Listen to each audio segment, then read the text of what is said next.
You have been taught to believe that peace will come when you finally know what will happen, when the answer is clear, when the future feels safe, when the person stays, when the plan works, and when life gives you proof that nothing will fall apart.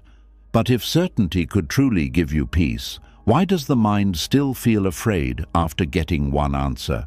Why does it ask for another sign, another promise, another guarantee? Why does the heart still tremble, even after trying so hard to control everything? The truth is, the peace you are looking for does not come from certainty. It comes when you stop demanding certainty from a life that was never meant to be fixed. Buddhist teachings remind us that everything is changing. Every feeling rises and passes. Every situation shifts. Every person is shaped by causes and conditions. Nothing stays exactly as the mind wants it to stay. And when we forget this, we suffer. Not because life is uncertain, but because we keep asking uncertain things to behave like permanent things. Tonight, as you listen to these teachings, something in you may begin to loosen. The part of you that keeps fighting tomorrow will grow tired of the battle. The part of you that keeps chasing perfect answers will begin to rest. You will see that not knowing is not always danger. Waiting is not always punishment. Change is not always loss. Sometimes uncertainty is simply life opening in a way your mind cannot yet understand. This is not just a lesson about letting go. This is a return to the quiet wisdom of the present moment, a path into the peace that comes when you stop forcing life to explain itself before you trust it. A peace that does not depend on control, prediction, or guarantees. A peace that begins when the heart finally stops demanding certainty and learns to breathe inside change. Are you ready? Let us begin. And this is where the teaching must become honest, because the mind does not usually admit that it is craving certainty. It calls it wisdom. It calls it being careful. It calls it needing closure, needing reassurance, needing to know where things are going before it can breathe. But beneath all those beautiful names, there is often a quiet thirst. A thirst for life to stop moving. A thirst for the future to obey the mind. A thirst for the world to become small enough for fear to manage. There is a kind of suffering that does not arrive loudly. It does not always look like crying, breaking down, or losing everything. Sometimes suffering looks like checking again, asking again, thinking again, preparing again, reading the same message again, replaying the same conversation again, looking for a hidden meaning in a silence, a delay, a change of tone, a door that has not opened yet. The outside world may be calm, but inside something keeps reaching. Something keeps saying, just give me one clear answer, then I will be okay. But the sad truth is, the mind that is thirsty for certainty is rarely satisfied by certainty. It drinks one answer and quickly becomes thirsty again. It receives one promise and starts looking for proof that the promise will last. It gets one sign and begins searching for the next one. This is why craving certainty becomes so painful. It does not end when an answer comes. It simply changes shape and asks for more. In Buddhist teachings, this thirst is called tanha. It is the craving that pulls the mind away from peace. It is not only craving for pleasure, possessions, praise, or comfort. It can also be the craving to know, the craving to control, the craving to make life predictable before the heart allows itself to rest. And because this craving can look responsible, mature, and reasonable, many people do not notice how deeply it is ruling them. You may think you are only looking for clarity, but sometimes what you are really looking for is a guarantee that you will never be hurt. You may think you are only trying to understand the future, but sometimes what you really want is protection from disappointment. You may think you are simply planning ahead, but beneath the planning there may be fear whispering, "If I can know everything early enough, nothing painful will surprise me."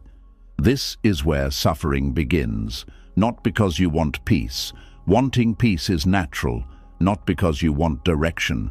Direction can be wise. Suffering begins when the mind believes peace is impossible unless life first becomes certain. The heart becomes a prisoner of one condition. It says, I will relax when I know. I will trust when I see proof. I will breathe when I am sure. I will be happy when nothing can go wrong. But life does not sign such contracts. Life does not promise that every road will be smooth before you take a step. Life does not reveal every ending before the beginning. Life does not remove all risk before asking you to grow. And when the mind cannot accept this, it begins to suffer not only from what is happening, but from what might happen. It suffers from shadows. It suffers from possibilities. It suffers from stories it has created in the dark. This is why craving certainty is such a subtle form of tanha. It hides inside the need to feel safe. It sounds innocent because everyone wants safety, but Buddhism asks us to look deeper. Is this safety coming from wisdom, or is it coming from attachment? Is this need for certainty helping you act with clarity, or is it keeping you trapped in fear? Are you preparing wisely, or are you trying to force life to remove every unknown before you allow yourself to live? There is a big difference between wise attention and anxious thirst. Wise attention says, let me see what is here, let me understand what I can, let me act carefully. Anxious thirst says, I must know everything, or I cannot be okay. Wise attention lives in the present moment. Anxious thirst keeps leaning into tomorrow, trying to drag tomorrow into today. Wise attention accepts limits. Anxious thirst becomes angry at limits. Wise attention asks useful questions. Anxious thirst asks the same question again and again, not because it wants truth, but because it wants relief. And relief is not the same as freedom. This is one of the most important things to understand. When the mind is craving certainty, it often mistakes temporary relief for true peace. You receive a message, and for a moment your chest loosens. Someone reassures you, and for a moment your thoughts slow down. A plan becomes clearer, and for a moment you feel in control. But soon the thirst returns. What if they change their mind? What if the plan fails? What if the answer was not complete? What if something happens later? So the mind goes back to searching. It does not see that the problem is no longer the lack of information. The problem is the addiction to certainty itself. The mind has trained itself to believe that peace must come from the next answer. But because all answers belong to a changing world, no answer can give permanent security. Even the clearest answer can change. Even the strongest promise can be affected by conditions. Even the most carefully built plan can meet causes you did not expect. Buddhist wisdom does not say this to frighten you. It says this to free you. Because if certainty cannot give you lasting peace, then you can stop bowing to it like a god. You can stop believing that your whole life must pause until the future becomes clear. You can stop treating the unknown as an enemy standing between you and happiness. You can begin to see that the peace you want was never hidden inside certainty. It was hidden beneath the craving for certainty. Tanha always carries the same secret message. This moment is not enough. When you crave pleasure, the mind says, this moment is not enough unless I get what I want. When you crave approval, it says, this moment is not enough unless they see me correctly. When you crave certainty, it says, this moment is not enough unless I know what comes next. And once the mind believes the present is not enough, it becomes restless. It abandons the only place where peace can actually be found. This is why craving certainty is exhausting. It pulls your energy out of the body and throws it into a future that has not arrived. You may be sitting in a quiet room, but your mind is already living in 10 possible tomorrows. You may be eating, walking, working, or lying in bed, but your awareness is not fully there. It is negotiating with life. It is asking, will I be okay? Will this work? Will they stay? Will I succeed? Will I lose something? Will I regret this? And the more the mind asks, the more uncertain life seems. This is the trap. The craving for certainty does not make life feel safer. It often makes life feel more dangerous, because when you train your attention to search for what could go wrong, the world becomes full of threats. A small delay becomes a warning. A change in someone's mood becomes a disaster. A normal difficulty becomes a sign that everything is falling apart. The mind becomes like a guard who has forgotten how to rest, watching every shadow as if it carries danger. The Buddha taught that suffering is tied to craving because craving refuses to let things be as they are. It says, "This must become what I want before I can be at peace." With certainty, the craving says, life must become predictable before I can trust it. But life is not built that way. Life is movement. Life is causes meeting conditions. Life is breath entering and leaving. Life is relationships changing, bodies aging, feelings rising, thoughts passing, seasons turning, and plans shifting. To demand certainty from such a world is to demand stillness from a river. And when the river keeps flowing, the mind feels betrayed. But the river has not betrayed you. It is only being a river. Life has not failed you by being uncertain. It is only being life. The suffering comes from asking life to become something it has never been. This does not mean you should become careless. Buddhism is not teaching you to stop planning, stop choosing, stop caring, or stop protecting your well-being. That would not be wisdom. That would be confusion. The point is not to throw away responsibility. The point is to release the thirst that turns responsibility into inner slavery. You can plan without worshipping the plan. You can ask questions without demanding perfect answers. You can prepare for tomorrow without living as if tomorrow owns your breath today. A person trapped in tanha cannot simply use information. They cling to it. They do not simply make a plan. They attach their identity to it. They do not simply hope for a good result. They feel destroyed by the thought of any other result. This is why certainty becomes intoxicating. It gives the ego a feeling of control. It tells the mind, now you are safe because now you know. But this safety is fragile. It depends on conditions staying the same, and conditions never stay the same forever. Look carefully at how the mind behaves when it craves certainty. It does not ask one clean question and rest. It circles, it compares, it doubts, it demands. It creates stories and then reacts to them as if they are facts. It looks for evidence that confirms fear, then calls that evidence intuition. It tries to solve emotional discomfort with more thinking, not seeing that thought is the very wheel it is trapped inside. This is why overthinking can feel productive while secretly deepening suffering. The mind believes it is building a bridge, but sometimes it is only digging the same hole deeper. Craving certainty also creates impatience with the natural rhythm of life. Some answers need time. Some truths reveal themselves through experience. Some paths become clear only after walking a little. Some people show who they are not through one sentence, but through repeated actions. Some seasons cannot be understood while you are still inside them. But the thirsty mind does not want ripening. It wants immediate proof. It wants the fruit before the seed has broken open. It wants dawn while the night is still doing its work. This impatience can make you force what should unfold gently. You may push conversations before hearts are ready. You may demand labels before trust has matured. You may make rushed decisions just to escape the discomfort of not knowing. You may end something too early because uncertainty feels unbearable, or hold on too long because you are waiting for a certainty that will never come. In both cases, the craving controls you. It does not matter whether you run forward or run away. If fear is leading, the chain is still there.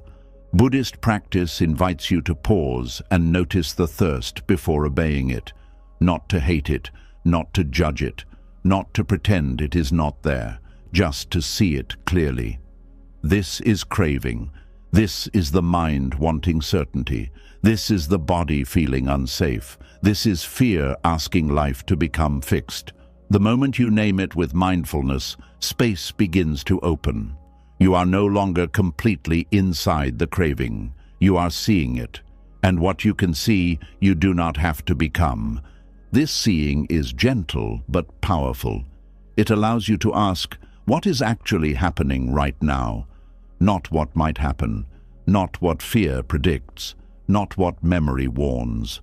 What is here now? Is there a breath? Is there ground under the body? Is there one wise action available? Is there a truth I can face without needing the whole future to be revealed? This question brings the mind back from thirst to presence. The craving for certainty often grows strongest when the heart has forgotten how to stay with discomfort. Not knowing creates a feeling in the body: tightness, heat, restlessness, a pressure in the chest, a pulling in the stomach, a speed in the thoughts. Because this feeling is uncomfortable, the mind tries to escape it through answers. But Buddhist wisdom teaches that freedom does not always come from escaping discomfort. Sometimes it comes from learning to sit with it without being ruled by it. This is a deep practice. To sit with uncertainty and not immediately reach for control. To feel the tremble of not knowing and still breathe. To allow the question to remain unanswered without turning it into a prison. To say, this is unpleasant, but it is not unbearable. This is uncertain, but it is not the end of my peace. Each time you do this, tanha loses a little strength. The thirst does not disappear all at once, but it stops being your master. Many people spend their lives trying to remove uncertainty, when what they really need is the ability to meet uncertainty without losing themselves. Because no matter how much you know, life will always keep something hidden. You can know your plans, but not every condition that will meet them. You can know your feelings, but not how they will change over time. You can know someone's words, but not every movement of their heart. You can know your intention, but not every result. This is not a flaw in life. This is the nature of life. When you understand this, humility begins, not humiliation, but humility. The kind that says, I do not control everything, and I do not need to control everything in order to live wisely. This humility softens the ego. It releases the childish demand that life must explain itself completely before you participate in it. It allows you to walk with awareness instead of waiting for guarantees. It allows you to be sincere without needing perfect protection. It allows you to choose what is wholesome without being promised that the outcome will obey you. Tanha makes the world feel personal. When life is uncertain, craving says, why is this happening to me? Why can't I have a clear answer? Why is life refusing me peace? But wisdom sees differently. Uncertainty is not a punishment. It is not proof that you are unlucky, abandoned, or forgotten. It is simply woven into existence. The flower does not know exactly when the rain will come. The bird does not know every wind before it flies. The seed does not see the whole tree before it opens. Yet life continues, not through certainty, but through responsiveness. This is the shift Buddhist teaching invites you into, from certainty to responsiveness, from control to awareness, from demanding the future to meeting the present. You do not need to know every step to take the next right step. You do not need to solve your whole life to act kindly today. You do not need to predict every outcome to speak truthfully, rest deeply, forgive wisely, or begin again. Much suffering comes from the belief that you must possess the future before you can honor the present. The thirst for certainty can also make you miss the quiet guidance that is already available. When the mind is loud with fear, it cannot hear subtle wisdom. It cannot notice what the body knows. It cannot see patterns clearly. It cannot feel the difference between patience and avoidance, between caution and fear, between genuine peace and temporary numbness. Craving does not sharpen perception, it distorts it. It makes you stare so hard at one outcome that you become blind to the whole field of life around you. This is why letting go of certainty does not make you foolish. It can actually make you clearer. When the mind is not desperate, it sees better. When the heart is not begging for guarantees, it listens more deeply. When fear is not demanding immediate closure, wisdom has room to speak. You begin to notice what is skillful. You begin to sense what is forced. You begin to understand which actions come from peace and which actions come from panic. There is also compassion in this teaching because the craving for certainty often comes from old pain. A person who has been disappointed may want certainty because surprises have hurt them before. A person who has been abandoned may want certainty because waiting feels like danger. A person who has lost something precious may want certainty because change feels like a threat. So do not hate the part of you that wants to know. It is trying to protect you. But protection becomes suffering when it turns into control. Buddhist wisdom does not ask you to crush this part of yourself. It asks you to understand it, to place a gentle hand on the fear and say, I see you. You want certainty because you want safety. But we are learning a deeper safety now, a safety that does not depend on controlling everything, a safety that comes from presence, wisdom, compassion, and trust in practice. This kindness matters because craving does not dissolve under violence. It softens under awareness. If you fight your craving with shame, you create more suffering. You become anxious about being anxious, attached to not being attached, afraid of being afraid. This is another trap. The path is not to become a perfect person who never wants certainty. The path is to become honest enough to notice when the wanting has become thirst. There is no need to punish yourself for being human. The mind reaches. That is what an untrained mind does. But with practice, it can learn to rest. Think of how often certainty has fooled you. There were times you were certain something would break you, yet you survived. Times you were certain a door closing was the end, yet later you saw it protected you. Times you were certain you needed one specific answer, yet life gave you wisdom through not getting it. Times you were certain you could not bear the unknown, yet you kept breathing through it. This does not mean every uncertainty becomes pleasant. It means your fear has not always told the full truth. Tanha speaks in urgent language. It says, now, quickly, you must know, you must fix this, you must secure this, you must not wait. Wisdom often speaks more quietly. It says, breathe, look clearly. Do not rush from fear. Do what is wholesome. Let the rest unfold. At first, the voice of wisdom may feel too soft compared to the voice of craving, but the more you practice, the more you recognize its strength. It does not shout because it is not panicking. The craving for certainty also binds you to outcomes that may not even be best for your growth. Sometimes the mind wants certainty about something simply because it is familiar. It wants to know that the old life will continue, even if the old life is too small. It wants proof that a relationship will remain, even if the relationship is teaching you pain. It wants assurance that a plan will succeed, even if a deeper path is calling. Craving does not always want truth. Sometimes it wants comfort. Sometimes it wants repetition. Sometimes it wants the known prison over the unknown doorway. This is why Buddhist teachings keep pointing us back to awareness. Without awareness, we cannot tell the difference between peace and attachment. Attachment can feel like love. Control can feel like care. Anxiety can feel like responsibility. Fear can feel like intuition. Craving certainty can feel like wisdom. But when mindfulness enters, the disguise begins to fall away. You start to feel the tightness behind the demand. You start to notice how the mind becomes smaller, harder, more restless. You begin to understand that true peace does not have the flavor of gripping. Peace has space in it. Peace can act, but it does not panic. Peace can care, but it does not cling. Peace can ask, but it does not demand that life answer on its schedule. Peace can make plans, but it does not collapse when plans change. Peace can love, but it does not try to turn another person into a possession.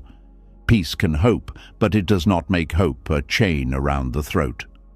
When craving certainty becomes tanha, the heart loses its flexibility.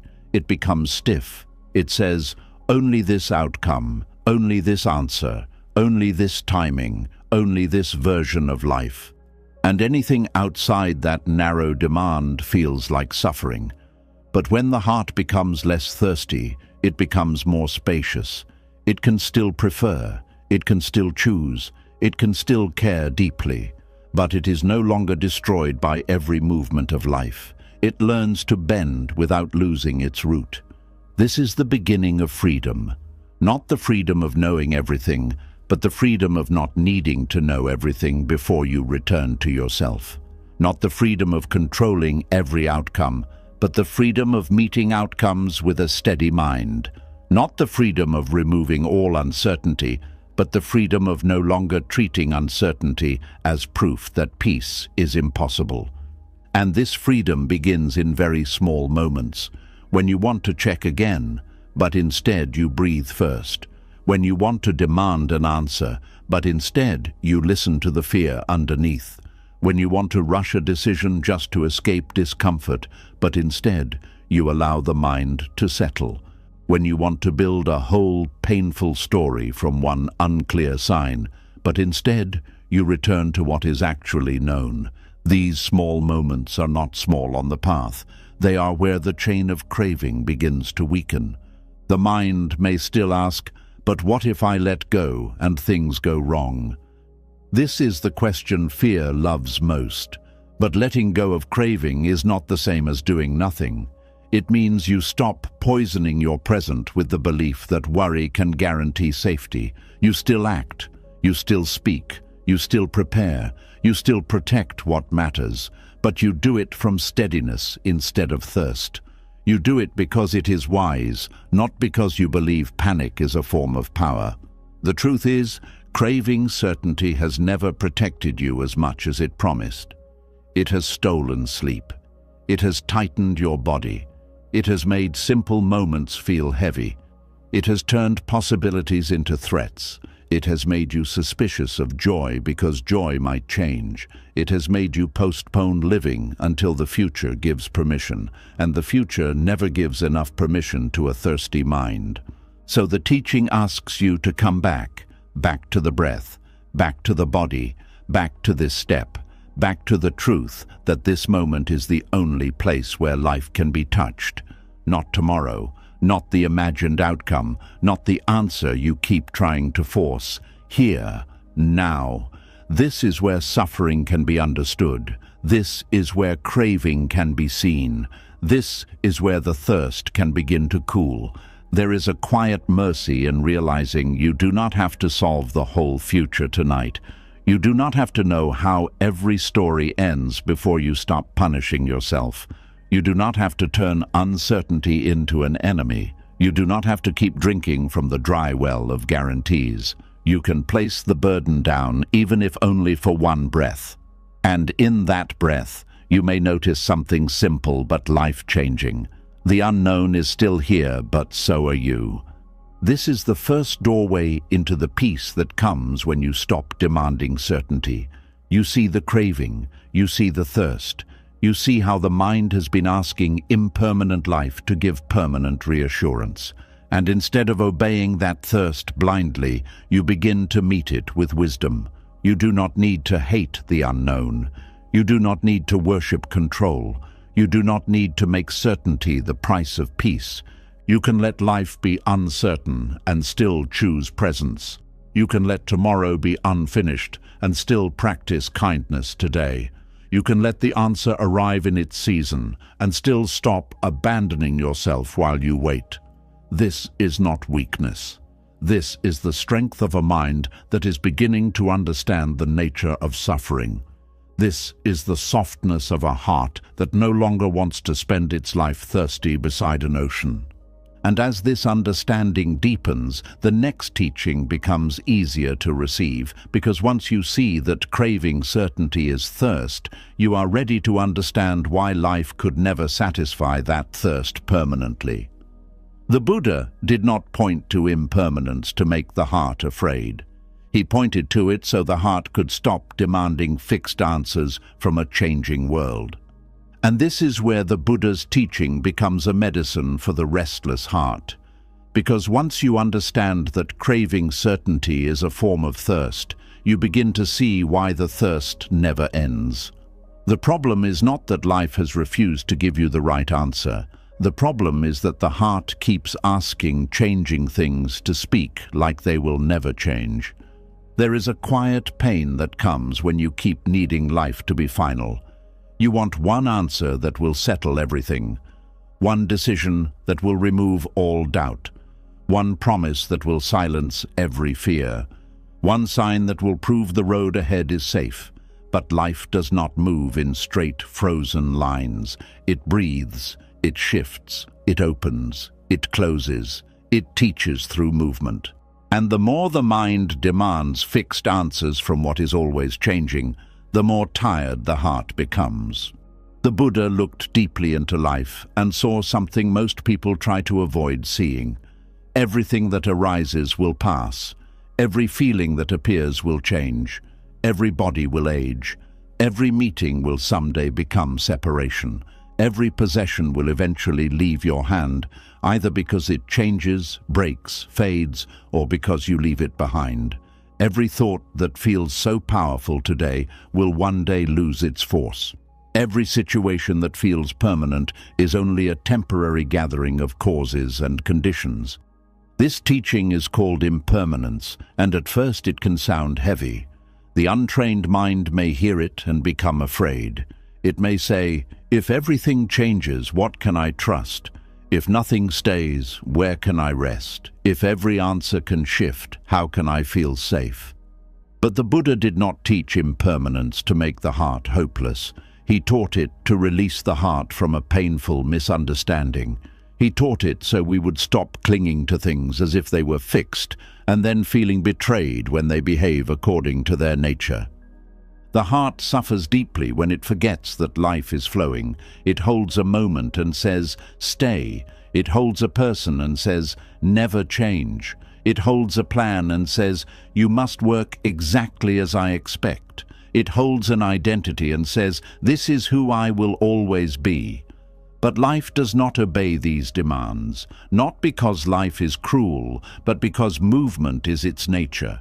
The flower does not stay a bud. The morning does not stay morning. The child does not stay small. The body does not stay young. The mood does not stay the same. The path does not always stay visible.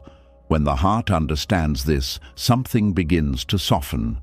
It no longer treats change as an insult. It no longer treats uncertainty as proof that something is wrong.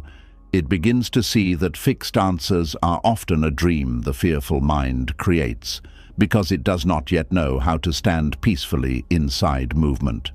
The heart stops saying, give me an answer that will never change. It begins to ask a wiser question. How can I meet what is here with clarity, kindness, and steadiness? This shift is powerful because it returns you to reality. Not the reality your fear wants, but the reality that can actually be lived. A fixed answer may comfort the mind for a short time, but it cannot protect you from the nature of life. Even if someone tells you everything will be fine, conditions can still change. Even if a plan looks perfect, new causes can arise. Even if you feel certain today, tomorrow may show you something your mind could not see. This does not mean you should distrust everything. It means you should stop forcing trust to depend on permanence. The Buddha's teaching on impermanence helps the heart mature. A young, frightened heart wants life to guarantee safety before it opens. A wiser heart learns that safety is not found in freezing life. Safety is found in knowing how to return to awareness when life moves. This is not easy, but it is freeing. Because once you stop needing everything to be fixed, you no longer break every time something shifts. Look at your own life, and you will see this truth everywhere. There were problems that once felt endless, yet they changed. There were emotions that once felt unbearable, yet they passed. There were people you thought you could never live without, yet somehow life continued. There were fears that filled your whole mind, yet today they may only be memories. There were desires that once controlled you, yet now they do not even move your heart. This is impermanence, not as an idea, but as your lived experience. And if painful things change, then pain is not the whole truth. If joyful things change, then joy must be loved without being possessed. If confusion changes, then you do not need to turn confusion into your identity. If certainty changes, then certainty cannot be the ground of peace.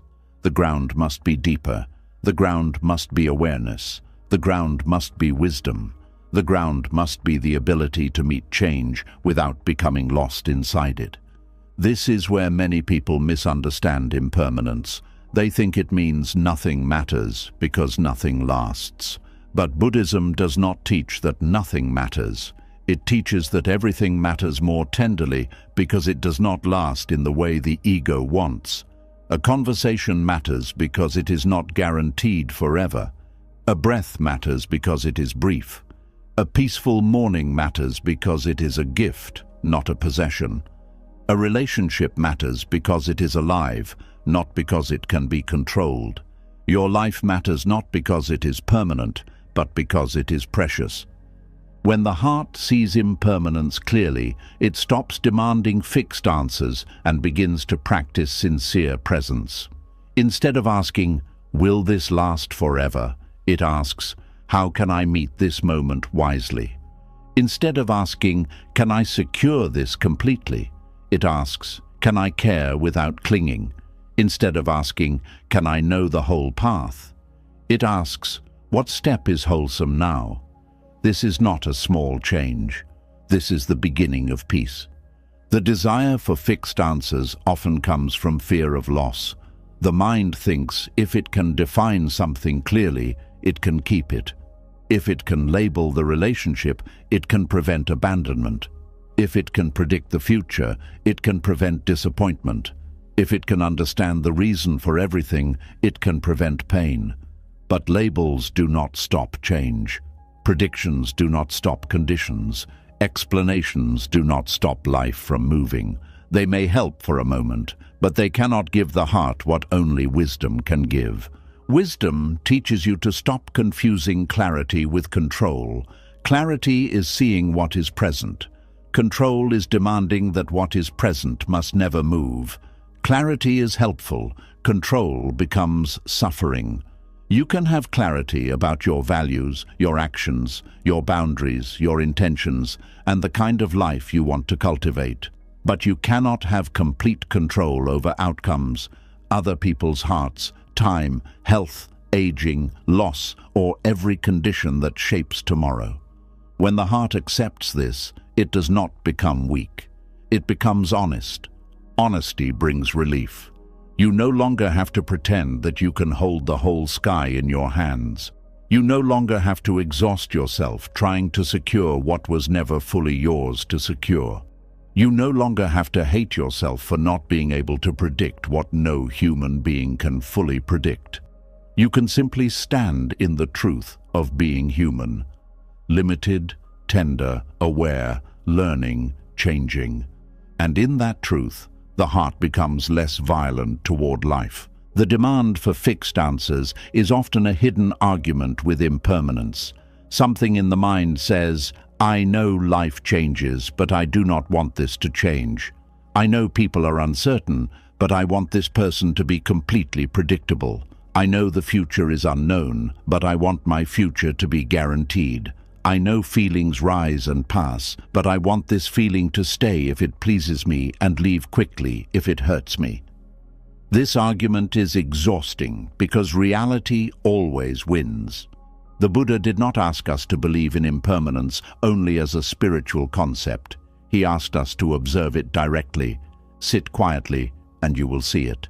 The breath comes and goes. Sensations appear and fade. A sound arises and disappears. A thought enters, changes, and leaves. A feeling grows strong, then weakens. Even the one who is watching is not the same from moment to moment. Attention brightens, dulls, wanders, returns. Nothing in direct experience stays still. When you practice seeing this, the heart begins to trust change differently. Not because change always feels pleasant, but because change becomes familiar. You stop being shocked by it. You stop building your whole piece on the hope that nothing will shift. You begin to understand that life has always been moving, even when you were not paying attention. What you called stability was often just slow change. What you called certainty was often just a temporary arrangement that had not yet revealed its movement. This realization can humble the mind. It shows you that many fixed answers are not truly fixed. They are snapshots. They capture one moment in a living process. Someone may say what they feel today, and it may be true today, but feelings are shaped by conditions. A plan may be wise today and still need adjustment tomorrow. A belief may support you now and later become too small for what life teaches you. This does not make everything false. It means truth must be met with presence, not possession. The heart that understands impermanence becomes less desperate to trap life in conclusions.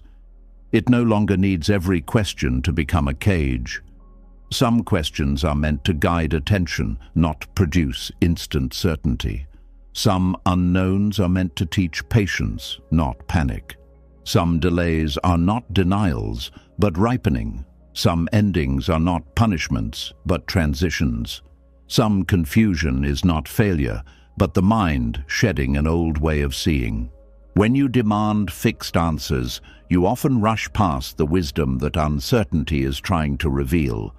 You want to know whether something will work, but you do not pause to ask whether it is wholesome. You want to know whether someone will stay, but you do not ask whether the connection is rooted in respect. You want to know whether the future will reward you, but you forget to ask whether your present actions are aligned with peace. Impermanence brings you back to what can actually be practiced now. This is why Buddhist teachings do not simply say, everything changes, and leave you there. They point you towards skillful living inside change. Since everything is impermanent, be careful with your actions. Since words can wound and heal, speak with awareness. Since relationships are fragile, treat people with kindness while they are here. Since the body is changing, care for it without worshipping it. Since anger passes but consequences may remain, pause before acting from fire. Since life is uncertain, do not postpone compassion. Impermanence makes fixed answers less important than wise responses. The question is no longer, how can I make sure nothing changes? The question becomes, when change comes, what kind of mind will meet it? Will you meet it with panic, bitterness, denial, and grasping, or will you meet it with breath, patience, courage, and understanding? This is where peace is trained, not in a life that never moves, but in a mind that learns not to collapse when movement comes. The heart stops demanding fixed answers when it realizes that fixed answers do not save it from the work of awakening. Even if you knew what tomorrow would bring, you would still need patience. You would still need courage. You would still need compassion. You would still need discipline. You would still need to let go of what cannot be kept. You would still need to meet your own mind. Certainty does not replace practice. It only gives the illusion that practice can be avoided. This is an important truth. Many people want certainty because they think it will remove the need for inner strength. They want life to say, "Do not worry, you will never have to be brave." But life does not say that. The path says something deeper. You can learn to be steady, even when you do not know. This is a greater gift than prediction.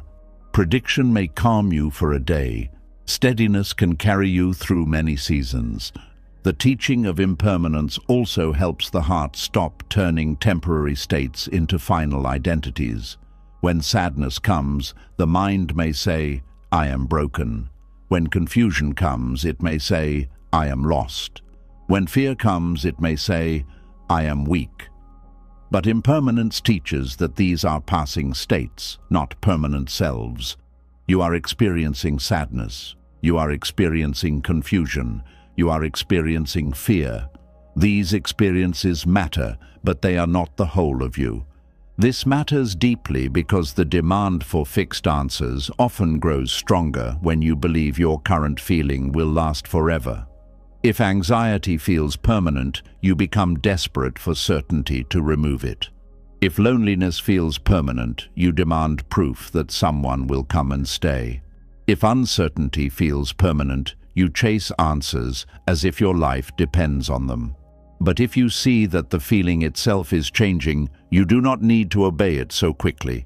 You can let it rise, breathe through it, and watch it pass through awareness. A feeling can be intense and still be impermanent. A thought can be loud and still be impermanent. A fear can be convincing and still be impermanent. This does not mean you ignore them. It means you stop treating them as kings. You listen, but you do not surrender your whole life to them. You make room for them, but you do not build a permanent house inside them. This is how the heart begins to regain its dignity. When the Buddha taught impermanence, he was also teaching freedom from the false promise of finally. The mind loves the word finally. Finally, when I get this answer, I will rest. Finally, when this person chooses me, I will feel worthy. Finally, when the money is enough, I will stop fearing. Finally, when the future is clear, I will be present. But the moment called, finally, keeps moving. Each certainty creates a new uncertainty. Each answer opens another question. Each achievement introduces another thing to protect. Impermanence exposes this chase. It shows that if peace depends on final security, peace will always remain delayed. There is no final arrangement in a changing world that can satisfy a clinging mind forever. The house needs care. The body needs care. The relationship needs care. The mind needs care. The path needs care. Everything alive requires attention, not possession. This is not bad news. It is an invitation to stop waiting for a frozen finish line before you live. The heart that understands impermanence begins to make peace with process. It no longer says, "I must arrive before I can breathe." It learns to breathe while becoming. It learns to practice while waiting. It learns to love without owning. It learns to plan without hardening. It learns to begin without needing to see the whole ending. This is a softer way to live, but it is not passive. It requires great courage to participate in life without demanding that life become predictable first. There is also a deep kindness in impermanence, because if everything changes, then your mistakes can become teachers. Your pain can become wisdom. Your fear can become compassion. Your confusion can become humility. Your grief can become tenderness. The person you have been does not have to be the person you remain. No state is final. No wound has to become your entire identity.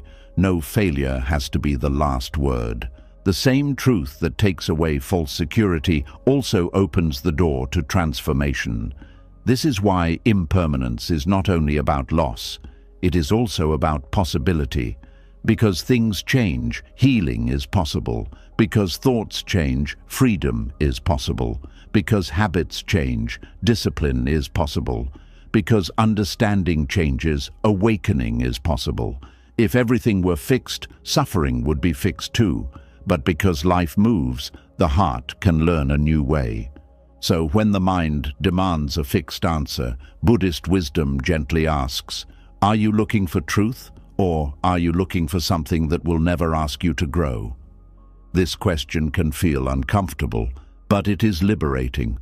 Sometimes the answer you want is not really truth. It is a wall. It is a way to avoid the vulnerability of living. It is a way to avoid trusting your own capacity to respond. It is a way to avoid feeling the movement of life. The heart becomes peaceful not when it knows everything, but when it stops making knowledge a condition for peace.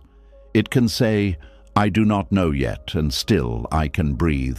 I do not know yet, and still I can act with kindness. I do not know yet, and still I can refrain from harming myself with stories. I do not know yet, and still I can stay close to the present moment. This is the quiet strength that impermanence teaches. This strength grows through practice, not through force. Each day gives you opportunities. A plan changes. A message does not come. A mood shifts. A hope takes longer than expected. A person behaves differently from what you predicted. The weather turns. The body feels tired. The mind becomes restless. These are not interruptions to practice. They are practice. Every small change is a bell calling you back to the teaching. This too is changing. Can I meet it without clinging? Can I respond without demanding that it become fixed? In this way, ordinary life becomes a monastery. The kitchen, the phone, the road, the workplace, the bedroom, the quiet hours of the night, all become places where impermanence teaches you. You do not have to wait for perfect silence to practice.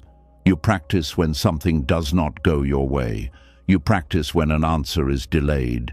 You practice when your own heart changes and you do not understand why. You practice when life refuses to become the shape your mind expected. And little by little, the heart stops taking uncertainty personally. It stops saying, this should not be happening. It begins to say, this is what has arisen. Let me meet it wisely. That sentence carries freedom. It does not deny pain.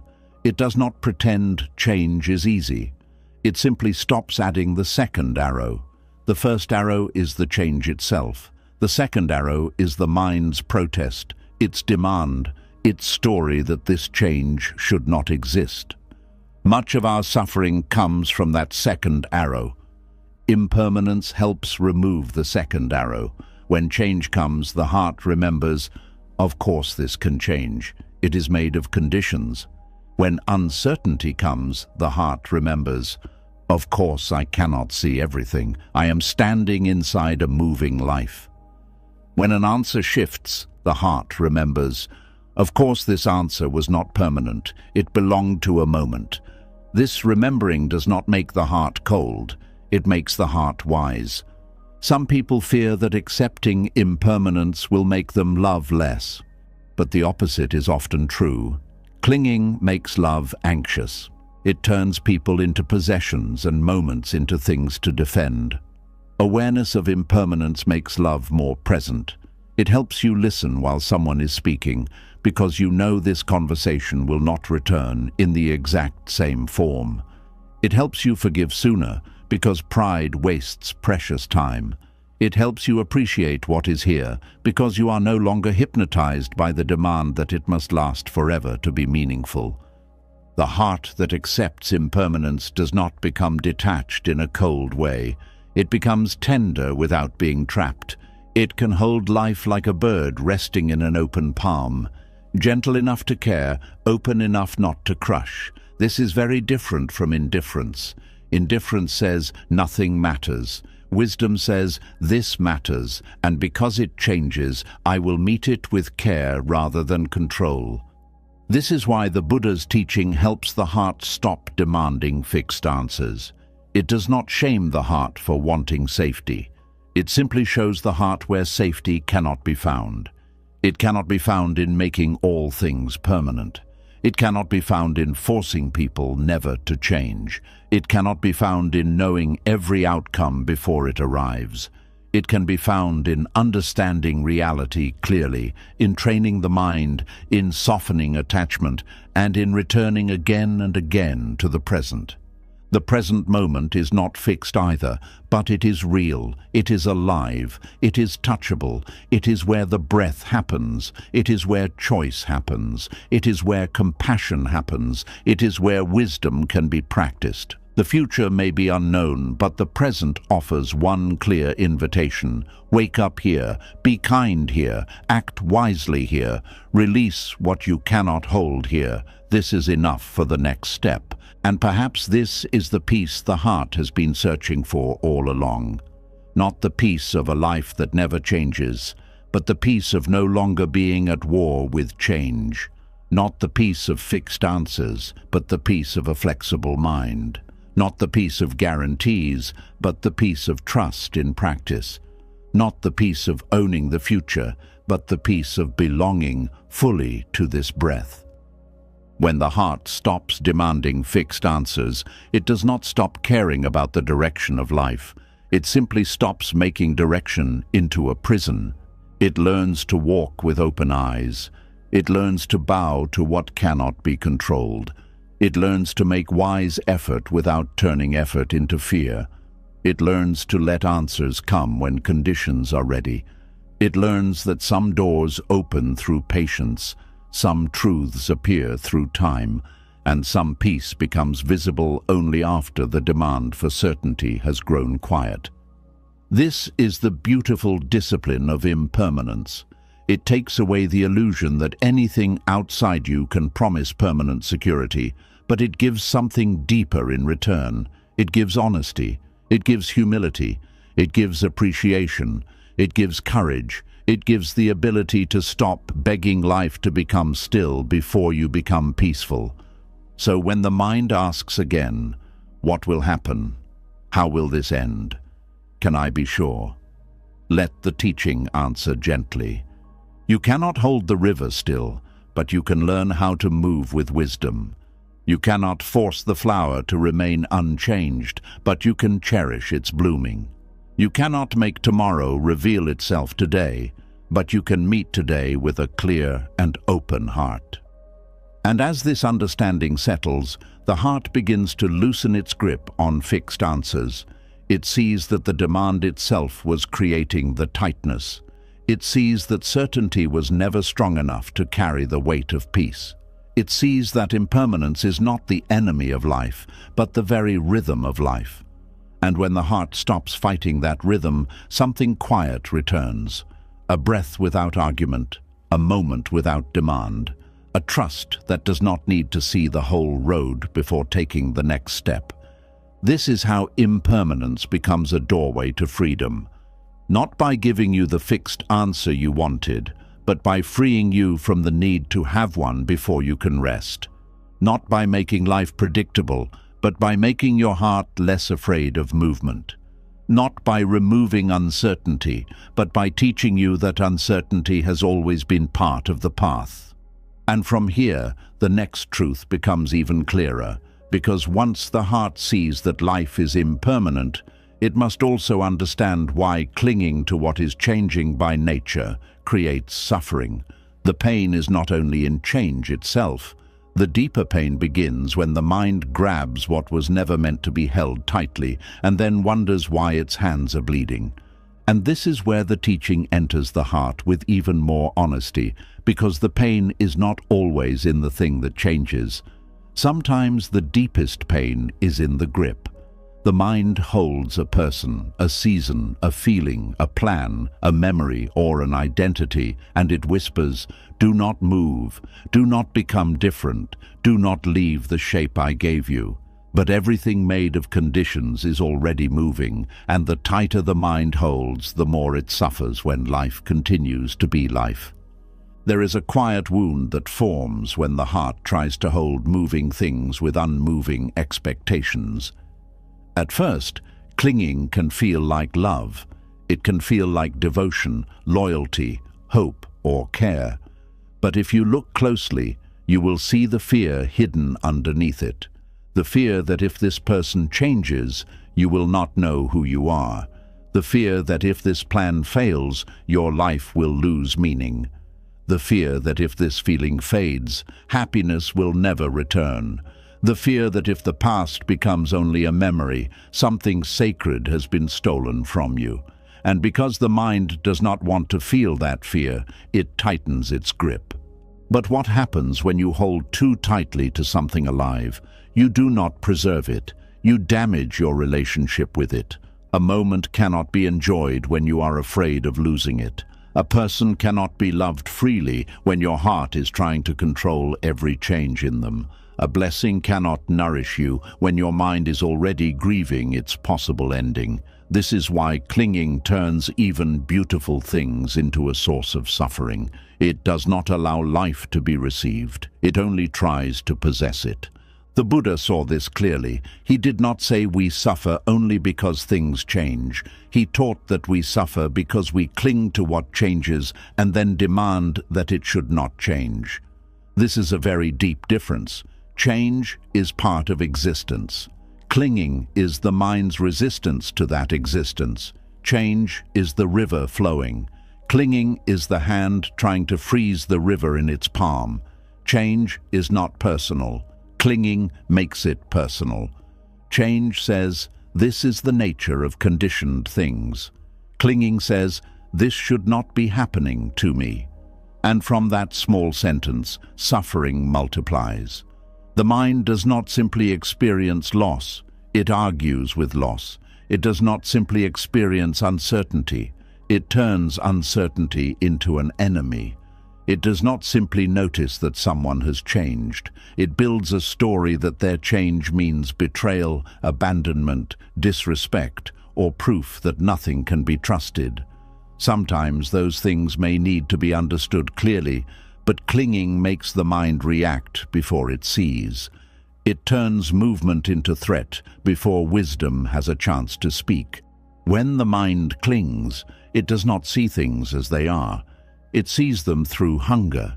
It sees a relationship not as a living connection between two changing beings, but as something that must protect the ego from loneliness. It sees success not as one condition among many, but as proof of personal worth. It sees youth not as a season of the body, but as something that must be defended at all costs. It sees comfort not as temporary relief, but as a right that life must never disturb. In this way, clinging distorts reality. This is why the mind suffers. It is not touching life directly. It is touching its own demand. It is not meeting the person in front of it. It is meeting the version of that person it wants to keep. It is not living the present moment. It is measuring the present against a fixed picture in the mind.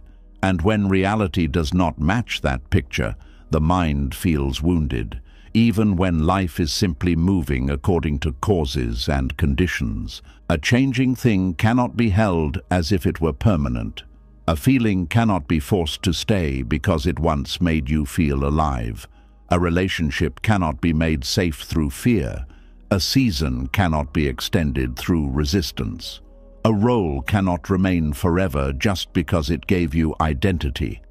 A body cannot be frozen at one age because the mind is afraid of time. A memory cannot become a home again just because the present feels unfamiliar. The more the mind refuses this, the more suffering it creates. Clinging often begins with the thought, "This is mine. My person, my plan, my reputation, my future, my comfort, my idea of how life should unfold. The word mine can be useful in daily life, but when the heart believes it too deeply, suffering begins. Because what you call mine is often held only for a while. You may care for it, you may be responsible toward it, you may love it deeply, but you cannot own it in the way craving wants to own it. You are a caretaker of moments, not the owner of impermanent things. This does not mean you should live coldly. Buddhist wisdom is not asking you to stop loving, stop caring, or stop enjoying what is beautiful. It is asking you to stop confusing love with possession. Love says, "May this being be well." Clinging says, "May this being make me feel safe." Love pays attention. Clinging monitors. Love gives space for truth.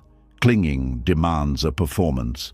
Love accepts that the other is alive and changing. Clinging wants the other to remain useful to your fear. The difference is subtle, but the suffering is not. When the mind clings to someone, it often stops seeing them clearly. It begins to see only what it needs from them. It needs them to stay the same, speak the same, feel the same, choose the same, reassure the same. If they become tired, quiet, distant, confused, or simply different, the clinging mind panics. It does not first ask, "What is happening here?" with compassion and clarity. It asks, "What does this mean for me?" This is how attachment narrows the heart. It turns another person's movement into a personal earthquake. And sometimes the person has not even truly changed. Sometimes the mind is clinging so tightly that normal human shifts feel like danger. A delayed reply becomes rejection. A tired tone becomes loss. A need for space becomes abandonment. A different opinion becomes betrayal. The mind suffers not only from reality, but from the stories it creates around reality. Clinging feeds those stories because it is always searching for proof that what it holds might disappear. This is one of the hidden punishments of attachment. The more you cling, the less you can enjoy what is here. If you cling to love, you become afraid inside love. If you cling to success, you become anxious inside success. If you cling to beauty, you become threatened by time. If you cling to praise, you become terrified of criticism. If you cling to peace, you become disturbed by every small discomfort. The thing you wanted to enjoy becomes something you must guard. What was once a gift becomes a burden. The mind says, "I am holding this because it makes me happy." But if holding it creates fear, suspicion, pressure, and exhaustion, then is it happiness or is it dependence? True happiness has openness in it. It can receive without crushing. It can appreciate without demanding forever. It can care without turning care into control. Clinging, on the other hand, carries tension. It says, "I cannot be okay unless this stays exactly as I want." That sentence is the beginning of bondage. The Buddha's teaching points us toward freedom by asking us to examine the grip. Not the object first, but the grip. Because the same object can be met with wisdom or with attachment. Money can be used wisely or clung to as identity. A relationship can be loved sincerely or clung to as emotional survival. A home can be cared for or clung to as proof that life must never change. A belief can guide you or become a cage that prevents deeper seeing. The suffering is not always in the thing itself. It is in the way the mind relates to it. This is why two people can face the same change and suffer differently. One person loses a plan and feels disappointment, but after grieving, they adjust. Another loses a plan and feels as if their whole self has been destroyed. The difference is not that one person cared and the other did not. The difference is the degree of clinging. When identity is tied too tightly to an outcome, change feels like death. When the heart has some space, change still hurts, but it does not erase the whole sky. Clinging makes one part of life feel like the whole of life. That is why it is so dangerous. One person becomes your entire future. One mistake becomes your entire worth. One rejection becomes proof that you are unlovable. One ending becomes proof that joy is over. One delay becomes proof that nothing is working. One season becomes the only season your heart can accept. The mind loses balance because attachment has made its world too small. Buddhist wisdom widens the world again. It reminds you that no single condition can carry your entire peace. No person, no achievement, no answer, no possession, no identity, no plan, no feeling. These things may be meaningful, they may be precious, they may deserve care, but they cannot become the foundation of your freedom because they are all changing. When you place the weight of your peace on what is unstable, suffering is not a mystery. It is the natural result. Think of holding a piece of ice in your hand.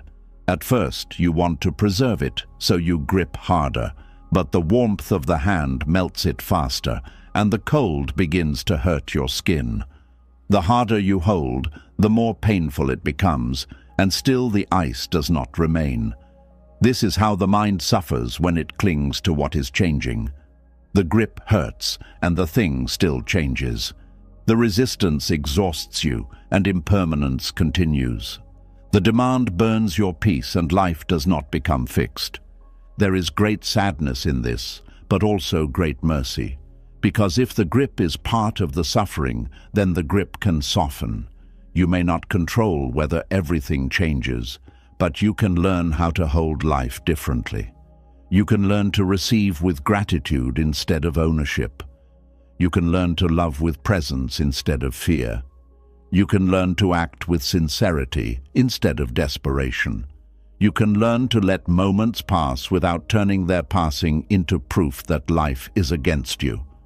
The mind resists this because it thinks letting go means losing what it loves. But letting go does not always mean walking away. Sometimes letting go means staying without clinging, caring without controlling, working without obsessing, loving without demanding that love remove all uncertainty, remembering without living inside the past, planning without making the plan your God. Letting go is not the end of relationship with life. It is the purification of that relationship. A clenched hand cannot receive. This is a simple truth, but it carries deep wisdom. When the heart clings too tightly to what it wants, it becomes unable to receive what life is offering now. It cannot receive new insight because it is defending an old conclusion. It cannot receive new love because it is still gripping an old wound. It cannot receive peace because it is clinging to the belief that peace must look a certain way. It cannot receive the present because both hands are full of yesterday and tomorrow. This is why clinging traps the mind in time. It pulls one part of the mind into the past and another part into the future. The past says, keep what you had. The future says, secure what you want. The present becomes ignored, even though it is the only place where awakening can happen. A mind caught in clinging cannot truly arrive. It is always chasing, guarding, regretting, or fearing. It may be physically here, but inwardly it is wrapped around what has gone or what might go. The suffering becomes even deeper when the mind clings to painful things. Many people think attachment only means clinging to what they love, but the mind can also cling to wounds, anger, shame, and old stories. It can hold pain because pain has become familiar. It can hold resentment because resentment gives the ego a feeling of strength. It can hold regret because regret creates the illusion of control over the past. It can hold an old identity because not knowing who you are without it feels frightening. This kind of clinging is especially subtle. A person may say, I want peace, but still keep returning to the same painful memory, the same argument, the same injustice, the same failure. Not because they enjoy suffering, but because the mind believes that if it keeps holding the wound, it will somehow gain power over what happened. But the past cannot be changed by being replayed. The wound cannot heal while it is being reopened every day. Understanding is helpful. Reflection can be wise. But clinging to pain becomes another form of thirst. The mind suffers when it turns memory into identity. Something happened to you, but the mind begins to say, "This is who I am." Someone left, and the mind says, "I am the one who is always left." Something failed, and the mind says, "I am failure." Someone harmed you, and the mind says, "I am permanently damaged." Buddhist wisdom gently interrupts this. It does not deny the pain, it simply refuses to turn a changing experience into a fixed self. The event happened, but the self is not frozen inside it. This matters because clinging can make suffering feel permanent even when life is still unfolding. A thought repeats, and you believe it is truth. A feeling returns, and you believe it is destiny. A pattern appears, and you believe it is your whole nature. But thoughts are changing, feelings are changing. Patterns can be understood, weakened, and transformed. What arises due to causes can change when causes change. This is not blind hope. This is the logic of impermanence. If suffering were fixed, practice would be useless. But the Buddha taught a path because suffering can be understood and released. The mind can be trained. The heart can soften. The grip can loosen. The reaction can become awareness. The wound can become compassion. The fear can become wisdom. This is possible because nothing conditioned is permanent, including your pain. But for transformation to happen, the mind must stop feeding the chain of clinging. Every time it repeats the same story without mindfulness, the chain grows stronger. Every time it says, "This must not change," the chain tightens. Every time it says, "I cannot be okay without this," the chain becomes heavier. Practice begins when you see the chain while it is forming. You notice the reaching, you notice the tightening, you notice the demand, you notice the fear beneath the demand. This noticing is not weakness, it is the beginning of freedom. A person who cannot see their clinging is controlled by it. A person who can see it has already created space. In that space, there is choice. You can breathe before reacting. You can question the story before believing it. You can feel the fear without obeying it. You can let the body soften before the mouth speaks. You can ask, "Am I responding to what is here, or am I defending what I am attached to?" That question can save you from much suffering. Many harsh words come from clinging. Many desperate decisions come from clinging. Many sleepless nights come from clinging. Many relationships become heavy because clinging has entered and disguised itself as care. Many people destroy their peace, not because the situation itself demanded it, but because the mind could not bear the thought of things being different from its desire. When you ask, "What am I attached to right now?" you begin to see the hidden roots. Perhaps you are not only upset because someone disagreed with you. You are attached to being seen as right. Perhaps you are not only afraid because a plan changed. You are attached to the identity that plan gave you. Perhaps you are not only hurt because someone is distant. You are attached to the reassurance their closeness gave your nervous system. Perhaps you are not only angry because life is uncertain. You are attached to the belief that control should protect you from pain. Seeing the root does not make the feeling disappear immediately, but it changes your relationship with it. You stop blaming the entire world for the pain created by the grip. You begin to take responsibility in a gentle way. Not blame, responsibility. Blame says, "I am wrong for feeling this." Responsibility says, "This feeling is here, and I can meet it wisely." That difference matters. Shame tightens clinging. Awareness softens it. The mind also suffers because clinging creates constant comparison between what is and what should be. The present moment is placed on trial. It is judged against the past, the fantasy, the expectation, the plan, the image, the version of life the mind decided was acceptable. If reality matches the image, the mind relaxes briefly. If reality does not match, it resists. But because reality keeps changing, the mind must keep judging, resisting, and adjusting its fear. This is exhausting. A peaceful mind still has preferences, but it does not turn preferences into laws. It may prefer kindness, stability, health, success, love, and clarity. These are natural human wishes. But when preference becomes demand, suffering begins. "I would like this" is flexible. "This must happen or I cannot be okay" is bondage. Buddhist practice does not remove all preference. It removes the ignorance that turns preference into identity, control, and thirst. This is why non-clinging does not mean not caring. It means caring with wisdom. You can care about your health and still accept that the body changes. You can care about your work and still accept that results depend on many conditions. You can care about someone and still accept that they are not your possession. You can care about the future and still accept that it is not fully under your command. This kind of care is cleaner. It has less fear in it. It allows action without inner violence. Clinging creates inner violence because it keeps saying no to reality, no to aging, no to loss, no to uncertainty, no to another person's freedom, no to the end of a season, no to the natural passing of a feeling. This no may be silent, but the body feels it.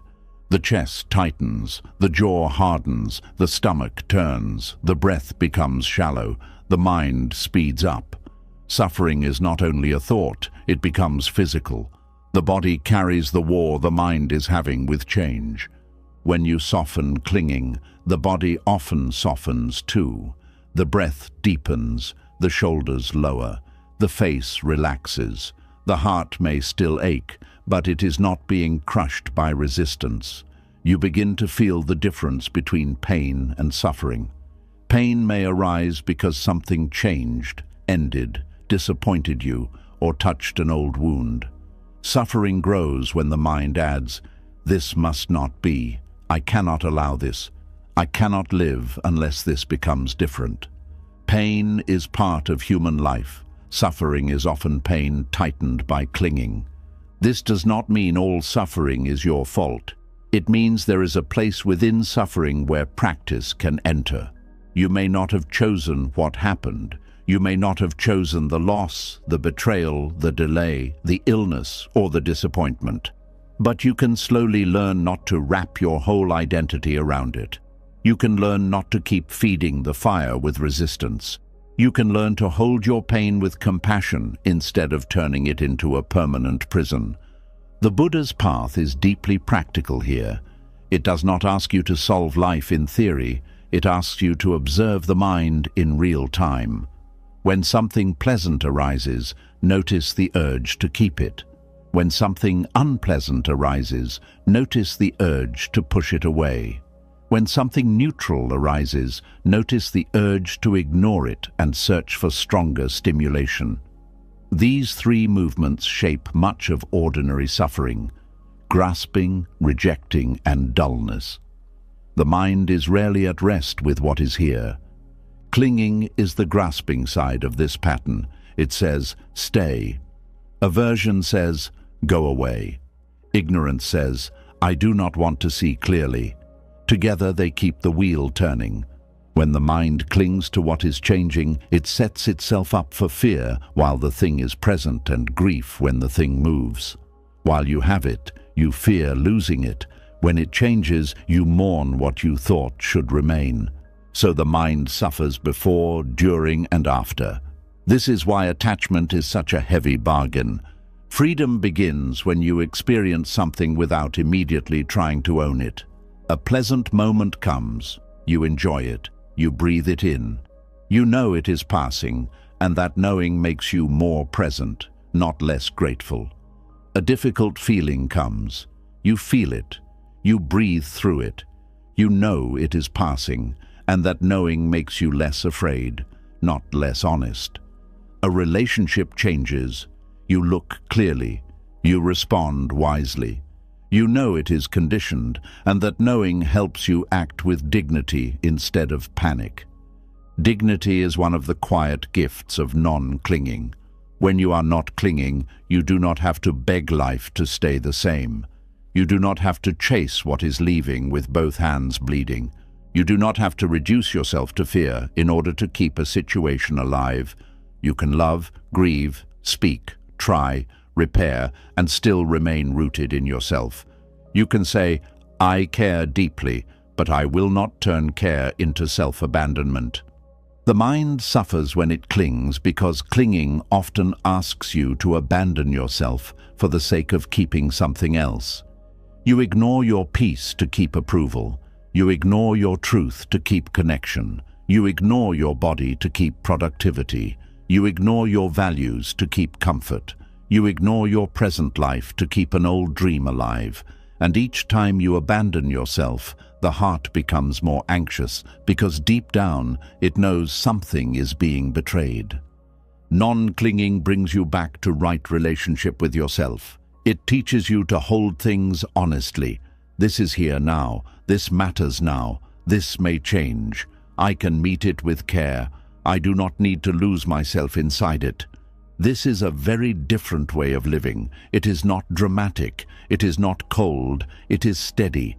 It allows the heart to participate in life without becoming owned by every condition it meets.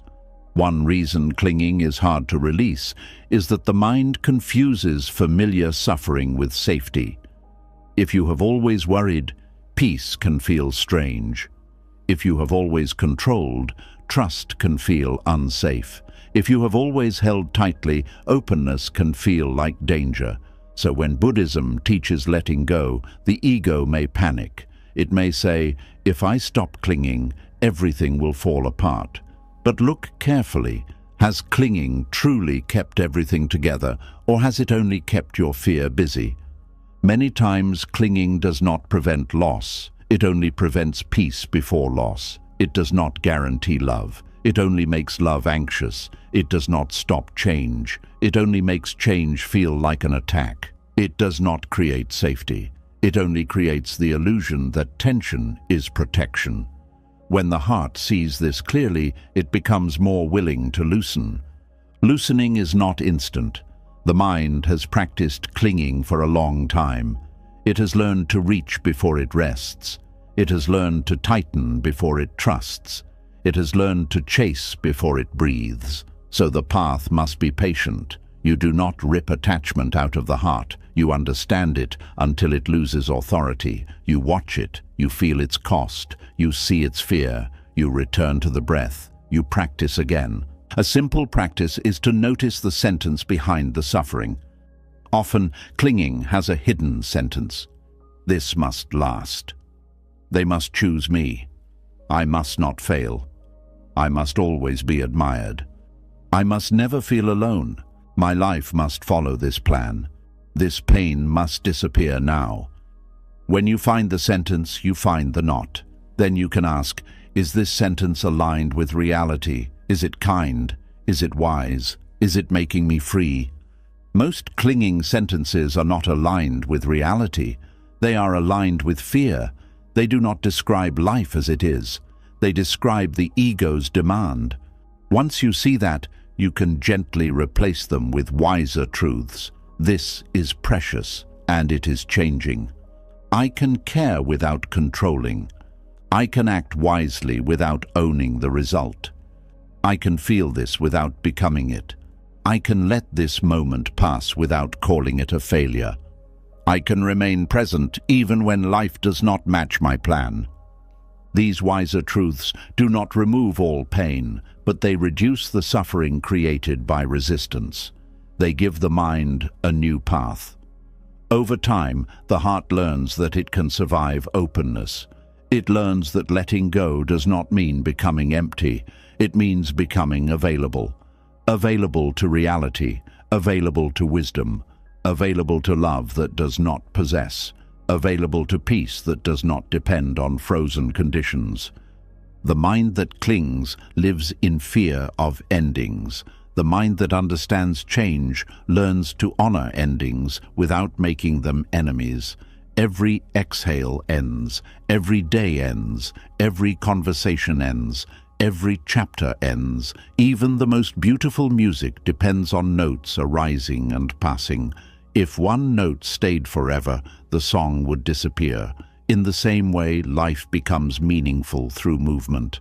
The mind suffers when it wants the note to remain and then calls the music cruel for continuing.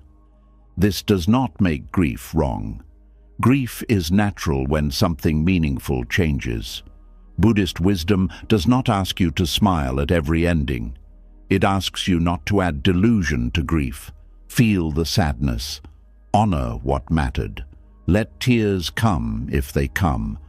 But do not tell yourself that because something changed, life has lost all goodness. Do not turn one ending into a final truth about existence. Do not make your pain heavier by demanding that what passed should have been permanent. There is a tender freedom in allowing things to be temporary. You may begin to appreciate people more because you are not assuming they will always be here in the same way. You may speak more honestly because you understand that time is not endless.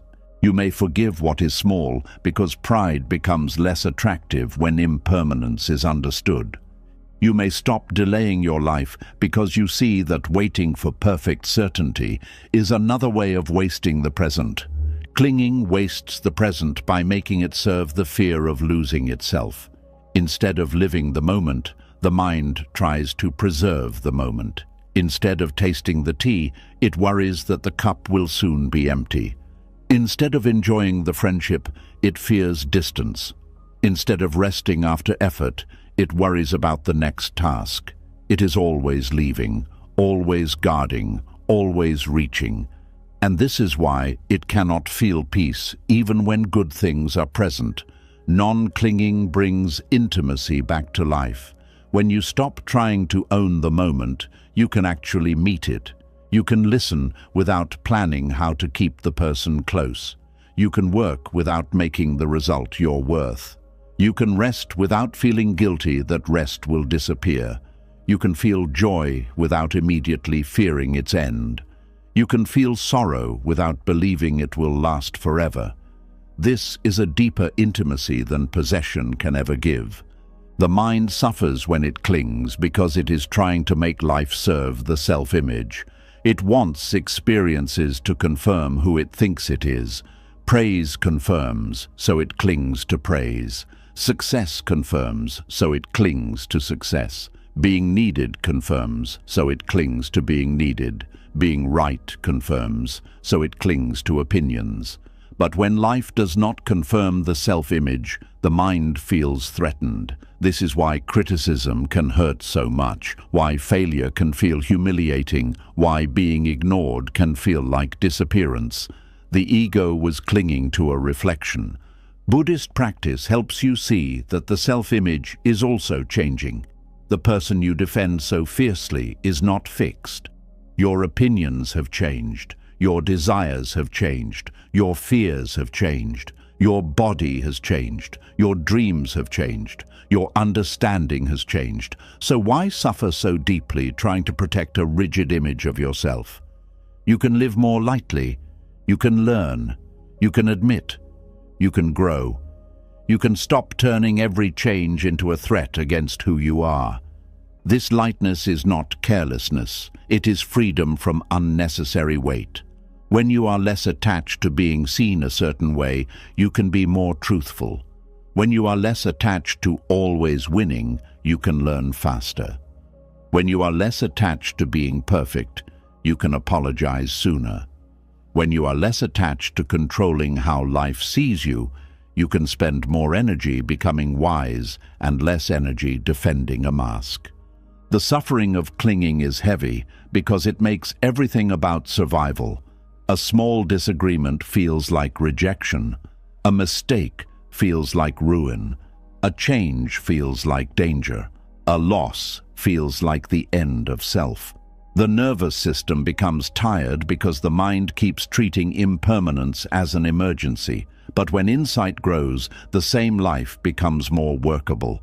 Change still comes, but not every change becomes a fire. Pain still comes, but not every pain becomes identity.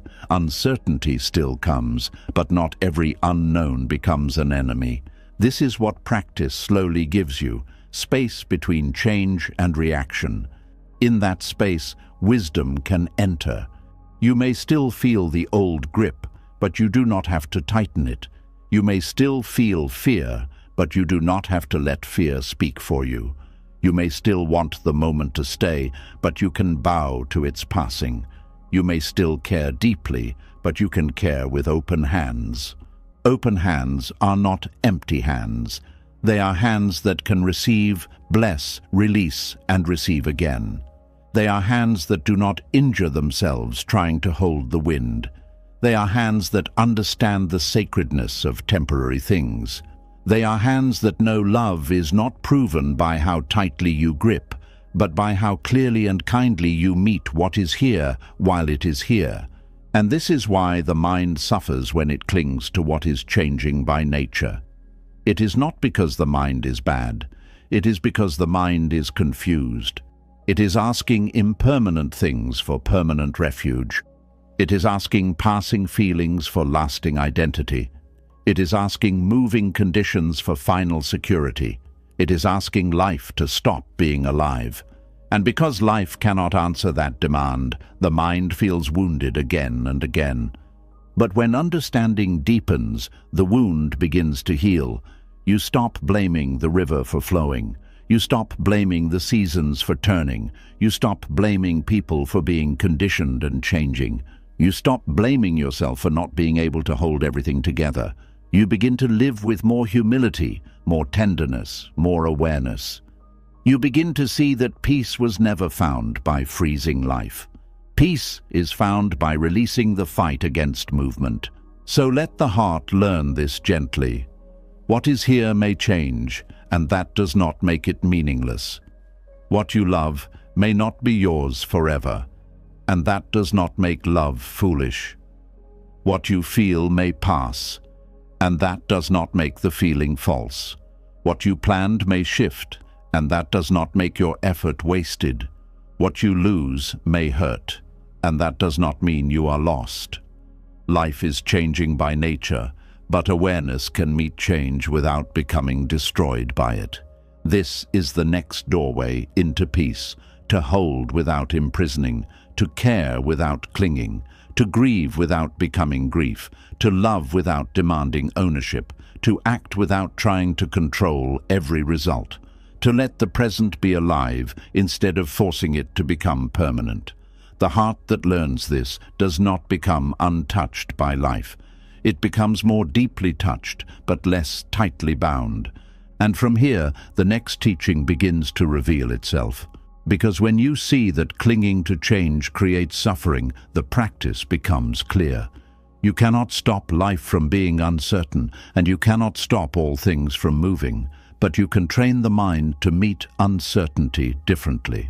Instead of reacting with fear, instead of reaching for control, instead of tightening around every unknown, you can learn the Buddhist practice of meeting uncertainty with mindfulness, one breath, one moment, one honest seeing at a time. And this is where the path becomes practical, because seeing the truth is not enough if the mind does not know how to live with it. You may understand that life changes. You may understand that clinging creates suffering. You may understand that certainty cannot be forced from a moving world. But when uncertainty comes close to your own heart, when the answer is delayed, when the road becomes unclear, when the person changes, when the plan trembles, the old fear can still rise like a storm. This is why the Buddha did not only teach wisdom as an idea, he taught practice. He taught a way to meet the unknown without becoming its prisoner. There is a moment before fear takes over. It may be very small, so small that most people miss it. A message is not answered. A plan changes. A result is not yet known. Someone's mood feels different. The body feels a strange sensation. The future looks cloudy. In that tiny space, the mind has a choice. It can run into fear, build stories, tighten the body, search for control, and turn uncertainty into danger. Or it can pause, breathe, notice, and meet what has arisen with mindfulness. That pause is not weak. That pause is the doorway to freedom. Mindfulness is the practice of knowing what is happening while it is happening without being swallowed by it. It is the ability to say, fear is here, without becoming fear. Uncertainty is here, without turning uncertainty into an enemy. The mind wants an answer, without immediately obeying the demand. It is a quiet turning toward reality, instead of running into the stories that fear creates. And in Buddhist practice, this turning is one of the most powerful ways to end unnecessary suffering. Fear becomes strong when it is not seen clearly. It hides inside thoughts and speaks as if it is truth. It says, something bad will happen. It says, you cannot handle this. It says, you must fix this now. It says, if you do not know, you are not safe. When there is no mindfulness, the mind believes these voices immediately. It does not question them. It does not examine them. It follows them like a person running through a dark forest because a shadow moved. But mindfulness lights a small lamp. It does not always remove the forest. It does not instantly answer every question. But it lets you see where your feet are. It lets you see that a thought is a thought, not a prophecy. A feeling is a feeling, not a command. A body sensation is a body sensation, not proof that disaster is near. A delay is a delay, not always rejection. A change is a change, not always destruction. This clear seeing softens fear because fear feeds on confusion. When uncertainty appears, the untrained mind usually leaves the present. It rushes ahead, trying to live tomorrow before tomorrow arrives. It creates scenes that have not happened. It hears conversations that have not been spoken. It feels pain from losses that have not occurred.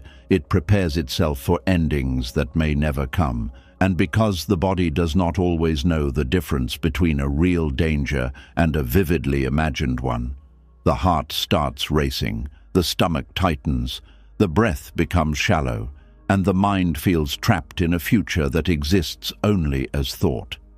Mindfulness brings the mind back to what is actually happening, not what could happen, not what fear predicts, not what memory warns. What is here now? The breath is here, the body is here, the ground is here, the room is here, the sounds around you are here. The uncertainty may be here too, but it is not the whole world. It is one experience arising in awareness. When you return to this simple truth, the unknown loses some of its power to hypnotize you.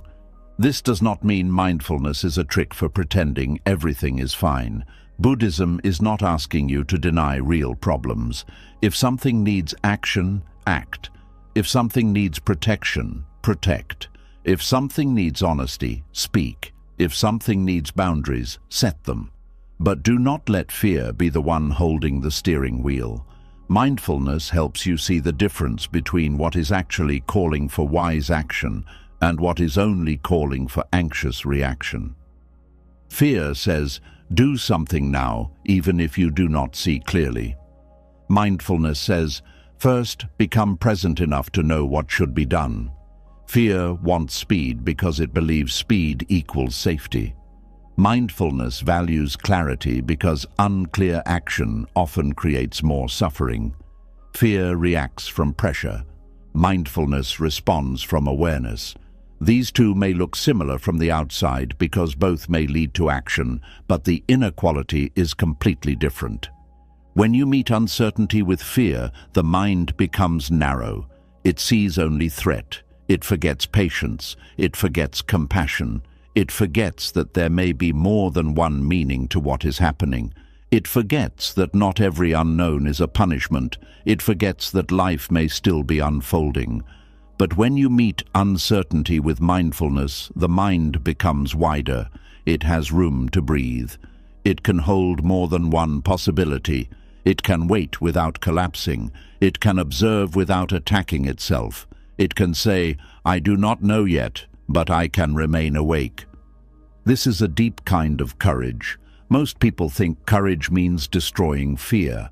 But in Buddhist practice, courage often means turning toward fear without letting it rule the mind. You do not need to wait until fear disappears before you practice peace. You practice peace by noticing fear clearly. You practice peace by allowing the body to feel uncertainty without immediately running into control. You practice peace by staying with the breath when the mind wants to run into 100 painful stories. The breath is important because it is always in the present. You cannot breathe yesterday. You cannot breathe tomorrow. Every breath happens now. This is why the breath is such a powerful anchor in Buddhist practice. When uncertainty pulls the mind into the future, the breath brings it back. When fear makes the body tight, the breath creates space. When thoughts become loud, the breath becomes a quiet home. You do not have to force the breath. You simply notice it. Inhaling, you know you are inhaling. Exhaling, you know you are exhaling. The mind may wander, but you return again and again. This return is the training. Many people think meditation means having no thoughts. So when uncertainty brings many thoughts, they believe they are failing.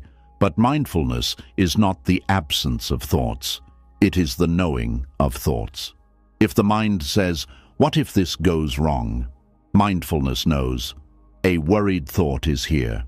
If the mind says, "I need an answer now," mindfulness knows, craving for certainty is here.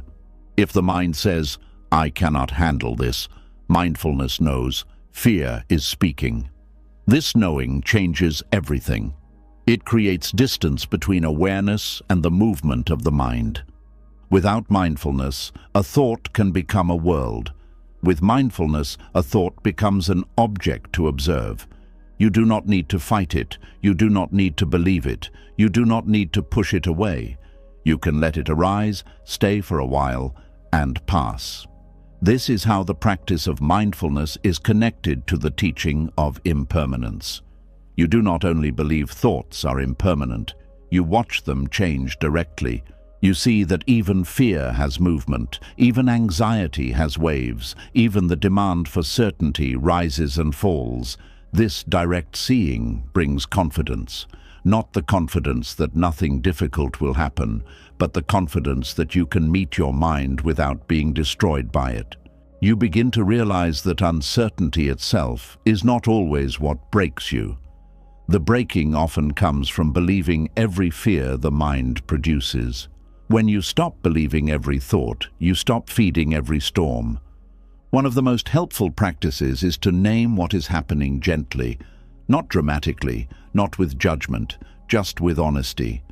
Thinking, worrying, planning, fear, tightness, wanting certainty, feeling unsafe, breathing.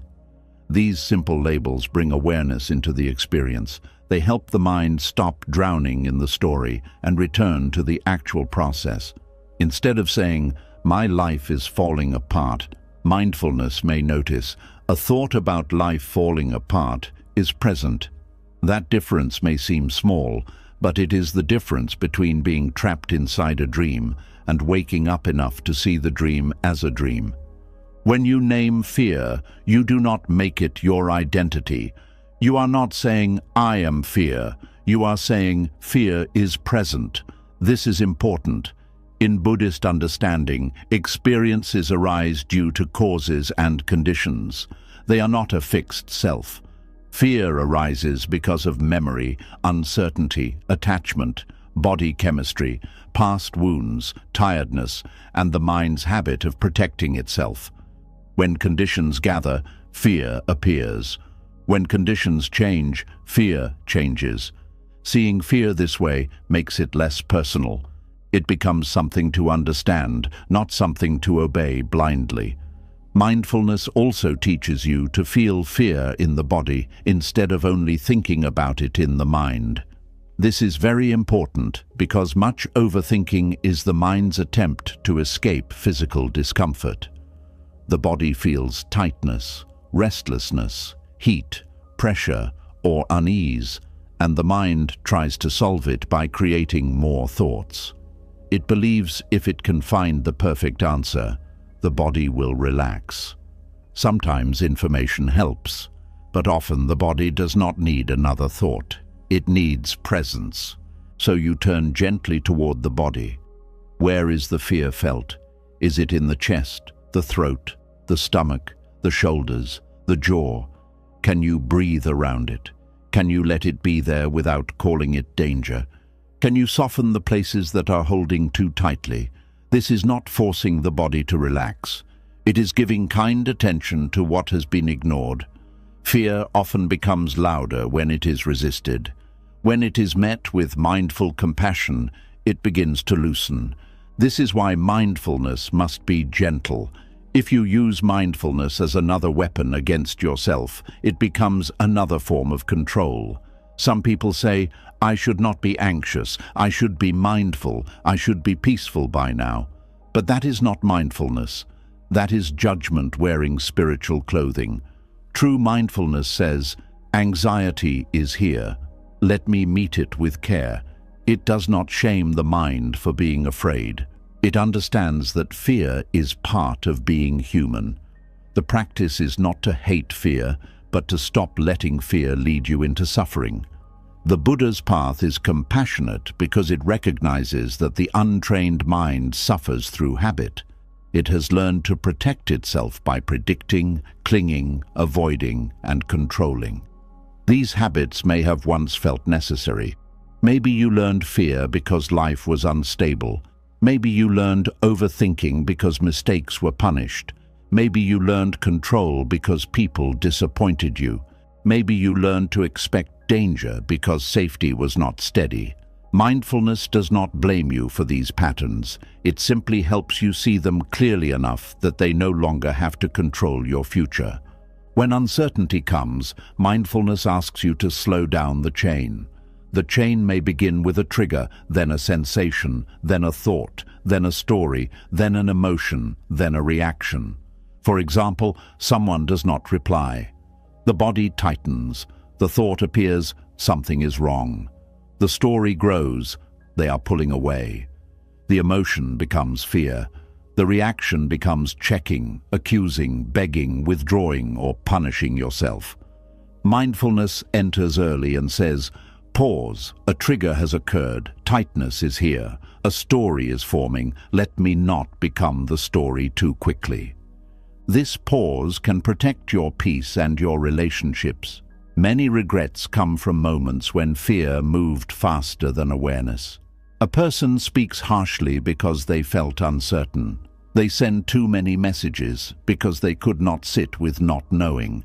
They make a rushed choice because waiting felt uncomfortable. They close their heart because fear told them to run. Mindfulness gives you the chance to choose differently, not perfectly, but more wisely. There is power in asking, what do I know for sure right now? Fear often adds meanings that are not yet proven. Mindfulness separates fact from story. Fact, the result has not arrived. Story, it will be terrible. Fact, the person is quiet. Story, they no longer care. Fact, the plan changed. Story, everything is ruined. Fact, I feel afraid. Story, I am not strong enough. When you separate fact from story, the mind becomes clearer. You may still not like the facts, but at least you are not suffering under the weight of invented conclusions.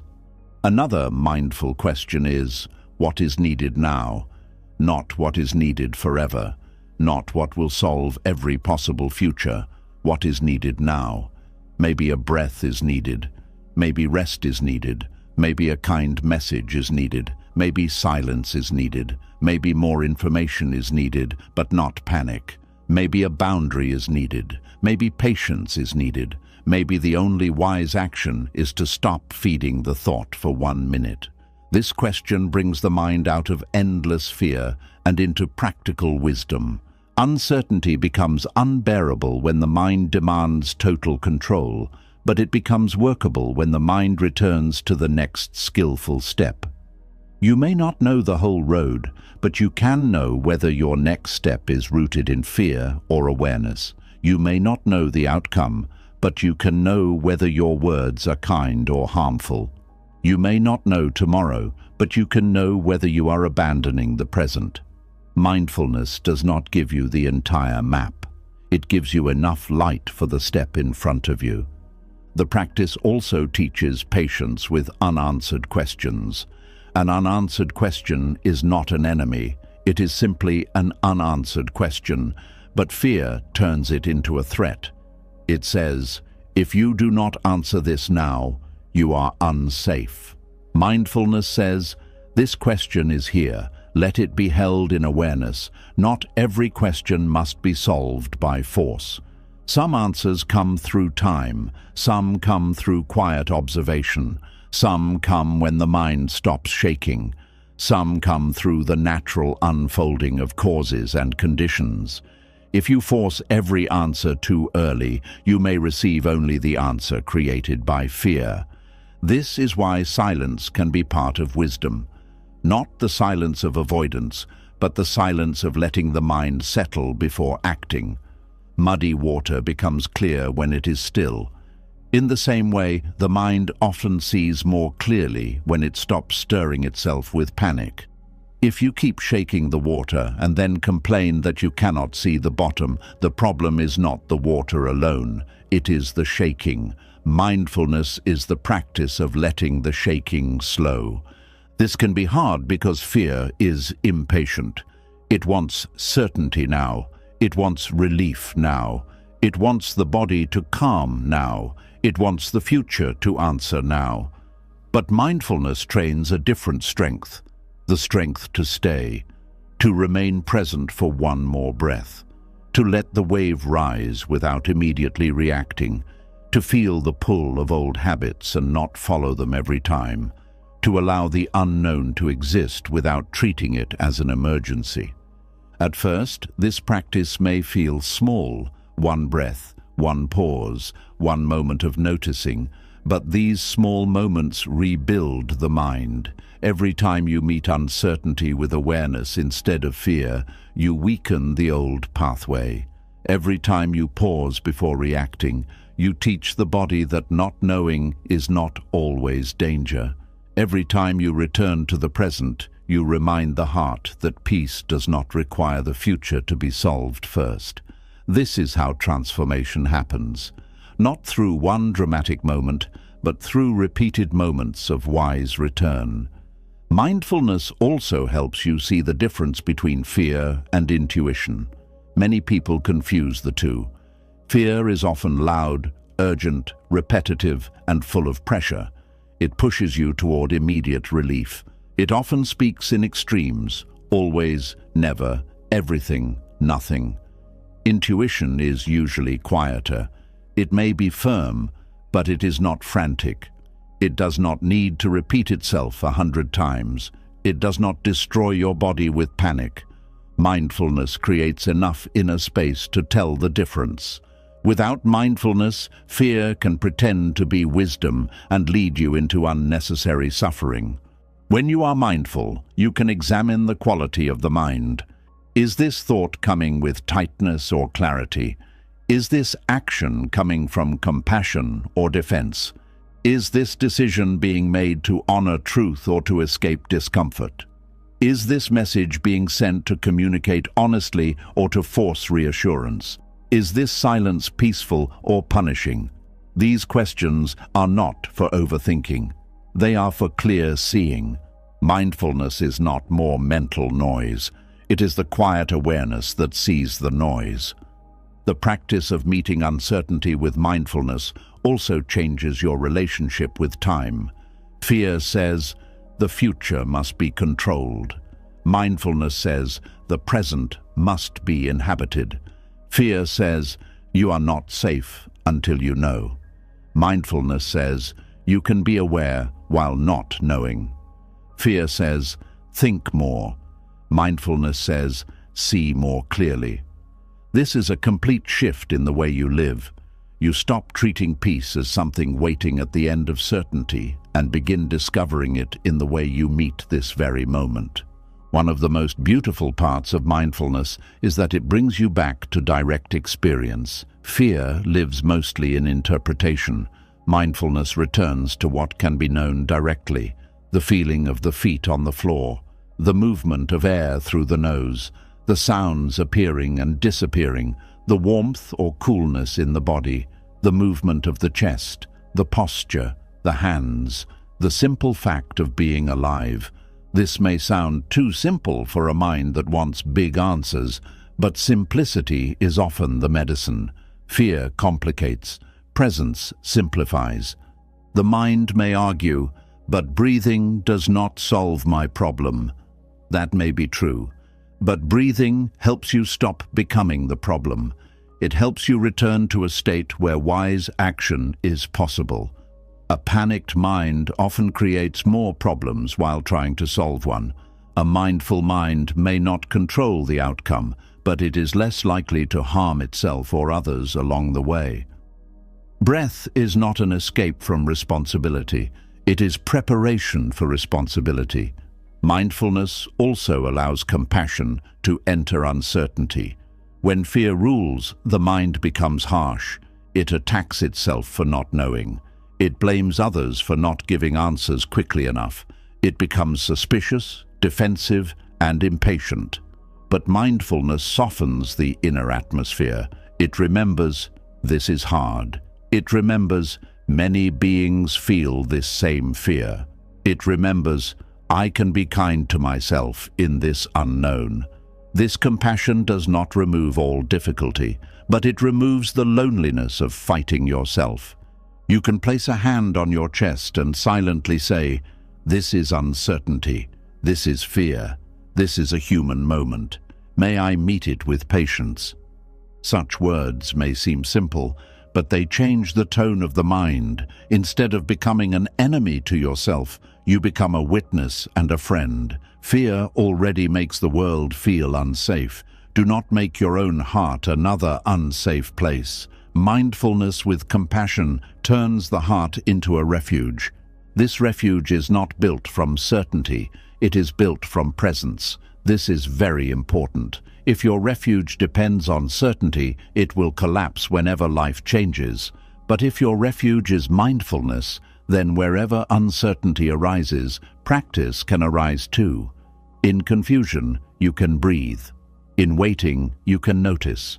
In disappointment, you can soften. In fear, you can return. This means the path is always available. You do not need perfect conditions to practice. The imperfect condition is the practice. The more you practice, the more you begin to trust awareness. You see that awareness can hold fear without being fear. It can hold uncertainty without becoming uncertainty. It can hold sadness without becoming sadness. It can hold desire, anger, memory, hope, and doubt. Awareness is spacious. The contents change, but awareness can know them. This is why mindfulness creates peace. It shifts your identity from the storm to the sky that knows the storm. Do not turn this into a cold idea. Feel its meaning. A storm may move through the sky, but the sky is not destroyed by the storm. Clouds may cover it, but they do not wound it. In the same way, fear may move through awareness, but awareness itself has room. When you identify only with the fear, you feel trapped. When you rest as the knowing of fear, space appears. This space is not distant or numb. It is awake, tender, and steady. Meeting uncertainty with mindfulness also protects you from the habit of seeking false refuges. When people cannot sit with the unknown, they often reach for distraction, control, gossip, anger, emotional dependence, endless advice, or compulsive searching. These may offer temporary relief, but they do not train freedom. They often make the mind more dependent on outside conditions. Mindfulness trains the opposite. It teaches the mind, I can stay, I can observe, I can feel this without running immediately. This does not mean you never seek support. Wise support is part of the path. Speaking with a trusted person, asking for guidance, gathering useful information, or receiving comfort can be wholesome. But there is a difference between seeking support from awareness and seeking support from panic. Awareness asks for help while remaining responsible for practice. Panic asks others to remove the discomfort that the mind has not learned to hold. Mindfulness helps you know which one is happening. As mindfulness deepens, uncertainty begins to lose its sharp edge. It may still be uncomfortable, but it no longer automatically becomes terror. You begin to see that not knowing is a space, not a sentence. It is an opening where patience can grow, where wisdom can mature, where humility can soften the ego. The unknown becomes less like a dark wall and more like an unwritten page. You do not have to fill the page immediately with fear. You can leave some space for life to write. This is not romantic thinking, it is disciplined perception. The mind has a negativity bias. It often fills the unknown with danger because it wants to prepare. Mindfulness does not deny danger where danger is real. It simply refuses to let the mind turn every blank space into a monster. It asks for evidence. It asks for presence. It asks for kindness. It asks for patience. It asks you to stop harming yourself with conclusions that have not yet become facts. When uncertainty is met with fear, the mind often becomes morally careless. It may lie to feel secure. It may manipulate to get reassurance. It may control others to reduce its own discomfort. It may break trust because waiting feels too hard. It may abandon patience and call it self-protection. But mindfulness reconnects you with right intention. It asks, even here can I remain honest? Even here can I avoid harm? Even here can I speak with care? Even here can I choose a clean action? This is how spiritual practice enters ordinary uncertainty. The unknown reveals the quality of your practice. It is easy to speak of peace when life is predictable. It is easy to speak of trust when the answer is already favorable. It is easy to speak of wisdom when nothing important feels threatened. But when uncertainty rises, the hidden habits of the mind are revealed. This is not a failure, it is an opportunity. You finally see what needs training. You see where fear still rules. You see where attachment still tightens. You see where the heart still believes certainty is the price of peace. Seeing this clearly is a blessing, even when it feels uncomfortable. What is unseen cannot be transformed. Mindfulness does not create your fear, it reveals it, and once revealed, fear can be understood. Once understood, it can be held differently. Once held differently, it begins to lose the authority it once had over your life. There will be days when mindfulness feels easy and days when fear feels stronger. Do not make this another reason to suffer. Practice is not a straight road. Some days the mind returns quickly. Some days it wanders for a long time. Some days the body relaxes. Some days it shakes. Some days you remember the teaching. Some days you forget until after you have reacted. Even then, mindfulness can return. The moment you notice the path has opened again. This is important because fear often uses mistakes to create shame. It says, you failed, you are not peaceful, you are not spiritual, you will never change. Mindfulness sees even that as another thought, a harsh thought, a discouraged thought, a thought shaped by conditions. You do not need to believe it. You simply begin again. Beginning again is one of the quietest and strongest parts of Buddhist practice. The breath returns, awareness returns, the path returns. Meeting uncertainty with mindfulness does not mean you will never feel fear again. It means fear will no longer be the only way you know how to meet the unknown. You will have another path, a breath before the story, a pause before the reaction, a softening before the grasp, a question before the conclusion, a moment of awareness before the old habit takes over. This is how freedom is built inside daily life. Little by little, you learn to live with open attention. When a question remains unanswered, you do not have to punish yourself with endless thought. When life delays something, you do not have to call the delay rejection. When plans change, you do not have to treat change as proof that you are unsafe. When the future is unclear, you do not have to abandon the present. You can return, you can observe, you can breathe, you can act when action is needed, and wait when waiting is wise. This is the Buddhist practice of meeting uncertainty with mindfulness instead of fear. It is not dramatic. It is not loud. It does not promise that life will become predictable. It gives something better. It gives you a trained heart in an unpredictable world. It gives you the ability to stop turning every unknown into suffering. It gives you the strength to stand in the middle of unanswered questions and still remain kind, awake, and steady. And as this practice grows, the next teaching begins to make sense in a deeper way. Because once you can meet uncertainty without being ruled by fear, you no longer need to cling so tightly to results. You can act wisely, speak honestly, choose carefully, and give your best without demanding that life promise exactly what will come back to you. This is where non-attachment begins to reveal its quiet power, teaching you how to move through life with sincere effort, but without chaining your peace to the outcome. And this is where mindfulness begins to mature into freedom, because once you can meet uncertainty without being ruled by fear, you begin to see that life does not need to promise you results before you do what is right. You can breathe without knowing the whole future. You can act without being certain of the outcome. You can give your best without making your peace depend on what comes back. This is the quiet strength of non-attachment. There is a hidden exhaustion in always needing life to promise a reward before you move. The mind asks, if I try, will I succeed? If I love, will I be loved back? If I speak honestly, will they understand? If I change, will life become better? If I take this path, will it lead exactly where I want? And until the answer feels safe, the heart hesitates.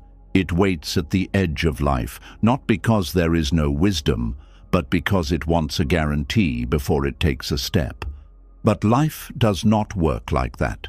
Life gives conditions, not contracts. It gives chances, not complete control. It gives you a field, seeds, rain, effort, time, and uncertainty, but it does not always tell you what the harvest will look like. And if you wait until the harvest is guaranteed before you plant anything, you may spend your whole life holding seeds in your hand, wondering why nothing has grown. Non-attachment does not mean you stop caring about the harvest. It means you stop worshipping the harvest. You still plant carefully. You still water what matters. You still remove weeds when you can. You still protect the soil. You still show up with sincerity. But you understand that growth depends on many causes and conditions, not your desire alone.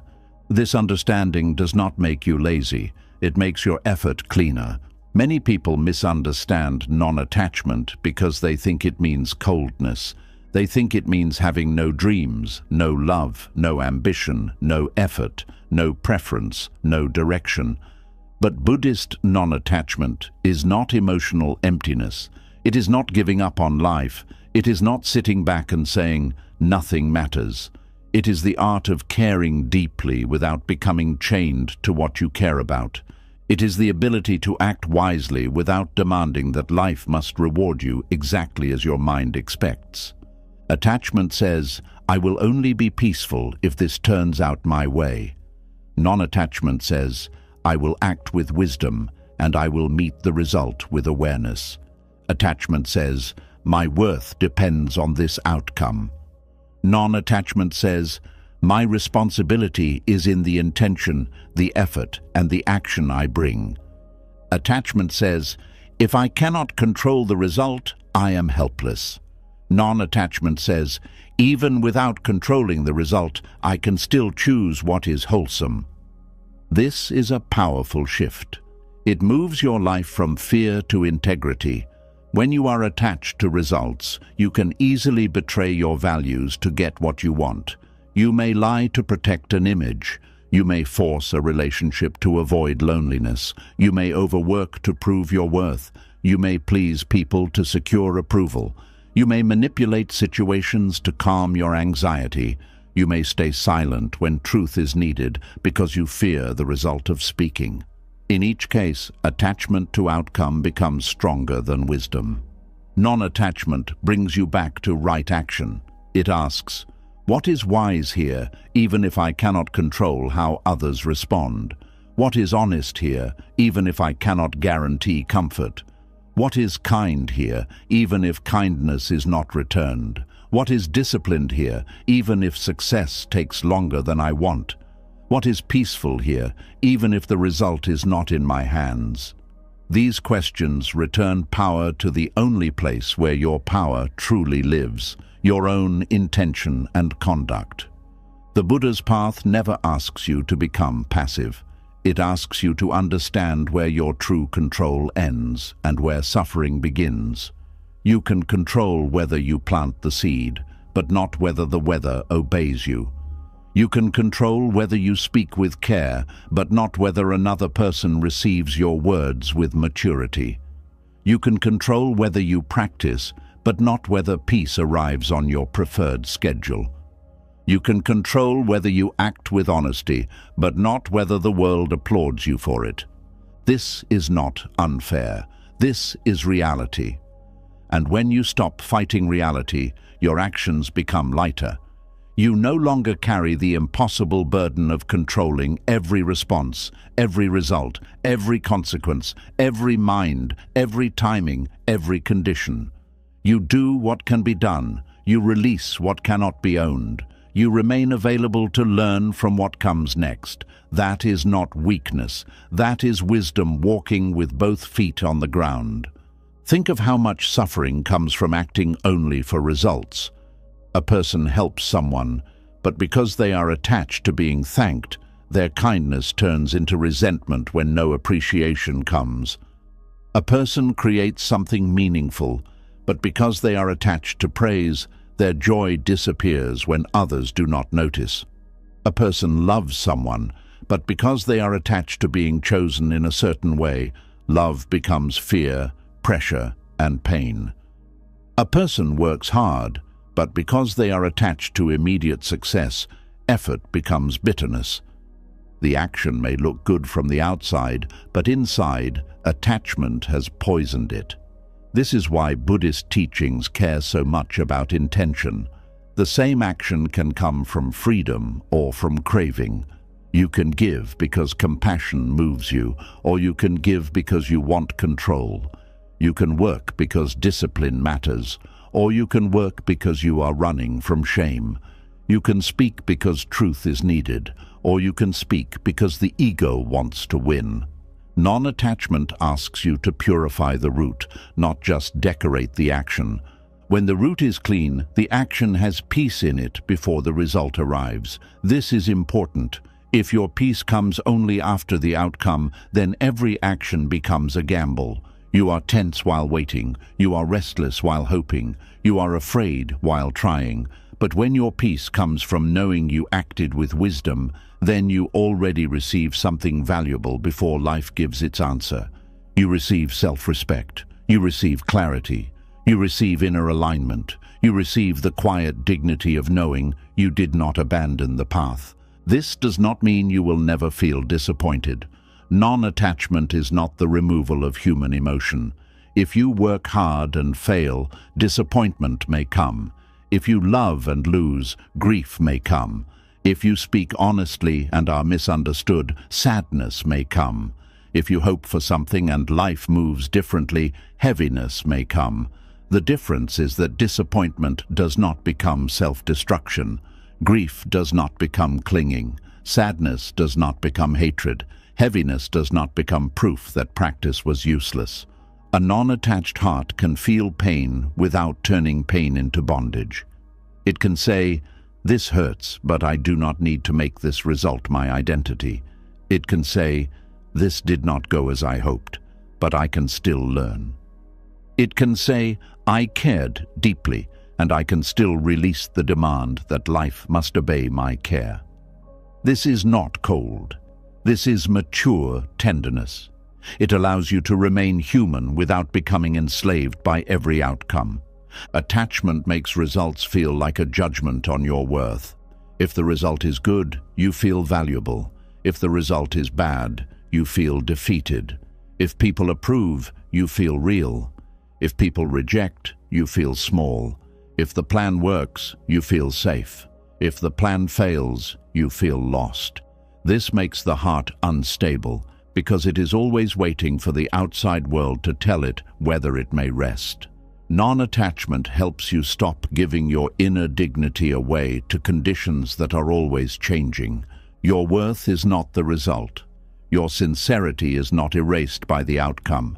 Your effort is not meaningless because life answered differently. Your kindness is not wasted because someone did not return it. Your truth is not wrong because it made someone uncomfortable. Your practice is not failure because fear still visited. A flower is not foolish because rain did not come when expected. A seed is not worthless because the season was difficult.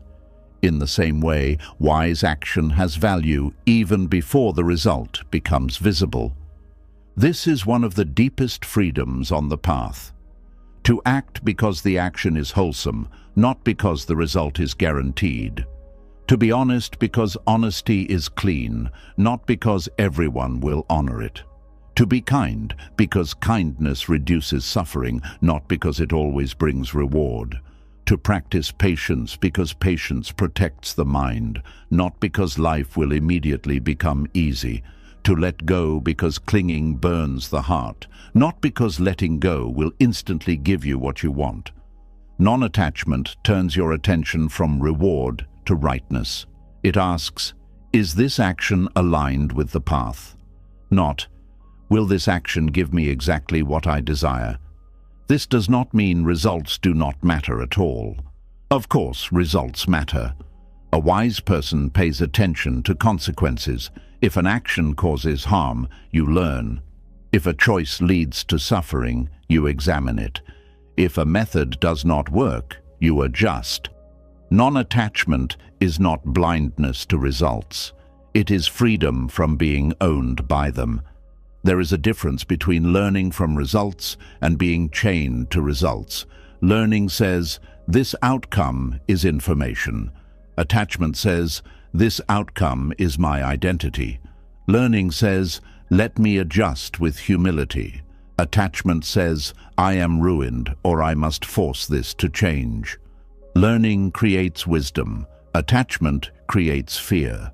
Non-attachment allows you to receive feedback from life without turning feedback into punishment. This is especially important when walking a spiritual path. Many people become attached to being peaceful.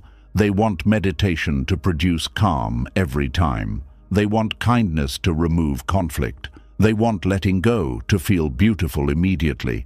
They want wisdom to stop all sadness. Then, when practice becomes difficult, they feel betrayed. But this is still attachment to results. Even spiritual practice can become another form of craving if the mind says, I will only practice if practice gives me the feeling I want. True practice is deeper than mood. You sit even when the mind is restless. You breathe even when peace feels far away. You return even after forgetting. You speak gently even when the ego wants to win. You choose patience even when no one praises your restraint. You let go again even when the heart tightens again. This is how the path becomes real. Not by producing perfect feelings, but by training wise relationship with whatever feeling arises. Non-attachment also saves you from the bitterness that comes when good actions do not bring immediate reward. Many people secretly treat goodness like a transaction. They think, If I am kind, life should be kind to me. If I work hard, success should arrive quickly. If I love sincerely, I should not be hurt. If I am patient, people should change.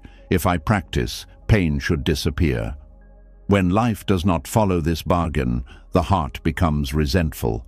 But Buddhist wisdom does not teach goodness as a bargain with the universe. It teaches goodness as the natural expression of a mind that does not want to create suffering. You act wisely because unwise action leaves seeds of suffering. You practice compassion because hatred burns the one who carries it. You tell the truth because lies divide the mind.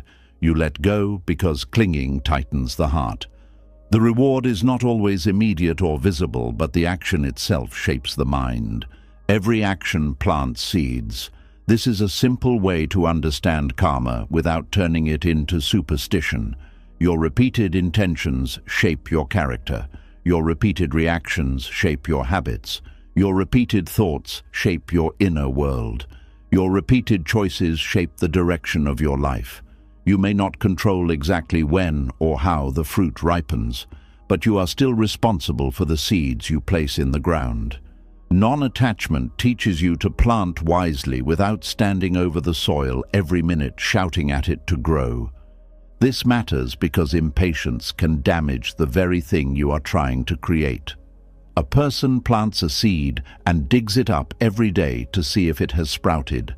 They think they are checking progress, but they are disturbing the growth. In the same way, when you act wisely but keep anxiously checking whether the result has arrived, you disturb your own peace. You may also disturb the natural timing of life. Some things require steady care, not anxious interference. Non-attachment teaches respect for timing. It knows that not everything ripens because the ego is in a hurry. Healing has timing. Trust has timing. Wisdom has timing. Relationships have timing. Opportunities have timing.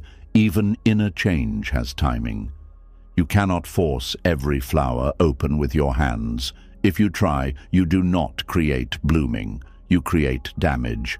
Wise action does what is needed, then allows space for conditions to unfold.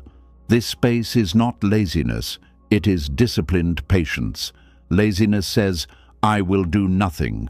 Attachment says, I must force everything. Non-attachment says, I will do what is mine to do, and I will not pretend the rest belongs to me. This is a balanced path. It protects you from careless surrender on one side and anxious control on the other. It allows effort without obsession, surrender without defeat, hope without dependence, and patience without passivity. The mind often fears this balance because it believes that if it stops gripping the outcome, it will lose motivation. But there is a motivation deeper than craving. Craving works by pressure. It says, you must get this, or you are nothing. Wisdom works by devotion. It says, this is worth doing because it is true, kind, skillful, and aligned. Craving may create intensity, but it often burns out the heart. Wisdom creates steadiness. It can continue even when results are slow. This is why non-attachment can make you more effective, not less. When you are obsessed with results, anxiety wastes energy. You overthink, compare, rush, doubt, and react. Your attention becomes divided between the action and the fear of failure. But when you are non-attached, your energy returns to the action itself. You listen better, you work better, you love better, you speak more clearly. You see what is actually needed because the mind is not blinded by desperation. Desperation is not the same as dedication. Desperation comes from fear of not getting. Dedication comes from love of what is worthy. Desperation tightens. Dedication steadies. Desperation makes you abandon yourself. Dedication asks you to show up fully. Non-attachment transforms desperation into dedication. It does not remove effort, it purifies effort. This is a beautiful way to live. You begin to do things with your whole heart, but not with a chain around your heart. You can help someone without needing them to become who you want them to be. You can teach without needing everyone to understand immediately. You can create without needing instant praise. You can apologize without controlling whether forgiveness comes. You can change your life without demanding that every step feel certain. You can practice because practice itself is a path home. In relationships, non-attachment is especially powerful. Many people think love must be attached to be real. They think if they are not anxious, they do not care. If they do not cling, they do not love deeply. If they can release, then maybe the love was not strong. But this is confusion. Love mixed with attachment often becomes fear in beautiful clothing. It says, "I love you, so you must make me safe." It says, "I care, so you must behave according to my fear." It says, "You matter, so you must never change in ways I cannot control." Non-attached love is not weak love. It is cleaner love. It says, "I care for your well-being and I also respect truth." It says, "I can love you without owning you." It says, "I can show up sincerely without making you responsible for my entire peace." It says, "I can offer kindness, honesty, and presence while understanding that your response is shaped by your own mind, conditions, wounds, and choices." This love does not cling, but it is not indifferent. It is strong enough to care without becoming a prison. When you love with attachment, every result becomes a measurement of your value. If they respond warmly, you feel safe. If they seem distant, you collapse. If they choose you, you feel worthy. If they do not, you feel empty. This makes love unstable and heavy. Non-attachment helps you love from fullness, not hunger. You may still desire connection, but you do not use another person as the only proof that you are allowed to be at peace. This does not mean staying where there is harm. Non-attachment includes wisdom and boundaries. Sometimes wise action is to remain and practice patience. Sometimes wise action is to speak honestly. Sometimes wise action is to walk away. Non-attachment does not say, accept everything. It says, do not let craving, fear, or ego decide for you. When you are not attached to forcing a certain result, you can see more clearly whether a situation is healthy, whether effort is skillful, and whether leaving may be an act of compassion toward yourself. In work and purpose, non-attachment protects your spirit. You may have a dream, a project, a calling, or a responsibility. You give effort. You learn. You improve. You remain disciplined. But you do not make your soul kneel before numbers, applause, comparison, or speed. You understand that results are shaped by many visible and invisible conditions. Your task is to keep refining your action, not to destroy your peace because the fruit has not appeared yet. This is not an excuse for weak effort. In fact, non-attachment often demands more honest effort because it removes the drama. You can no longer hide behind panic and call it passion. You can no longer quit immediately because the result did not arrive fast enough. You can no longer measure the whole path by one day's outcome. You must ask, what is the next skillful action? Then do it, again and again, without making every step a trial of your worth.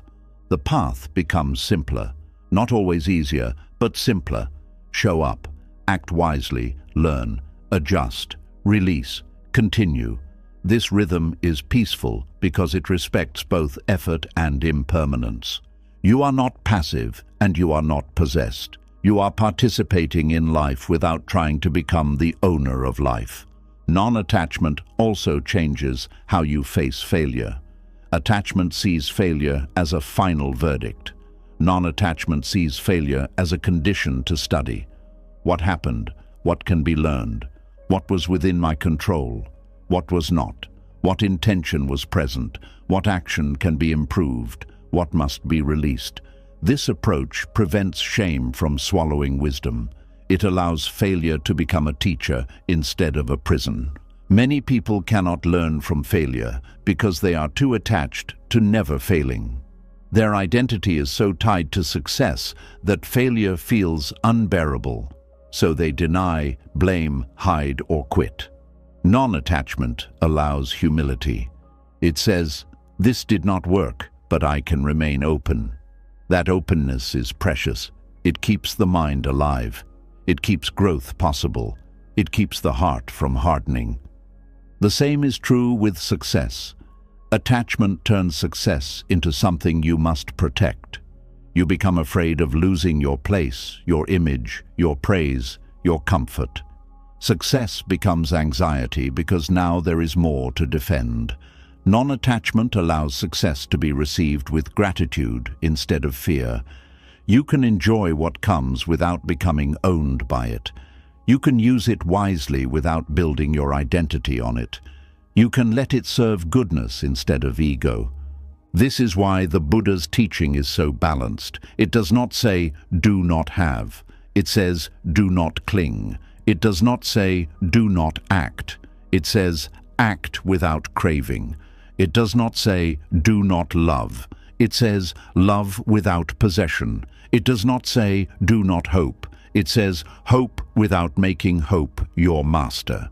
It does not say, "do not build." It says, "build while remembering that all built things are conditioned."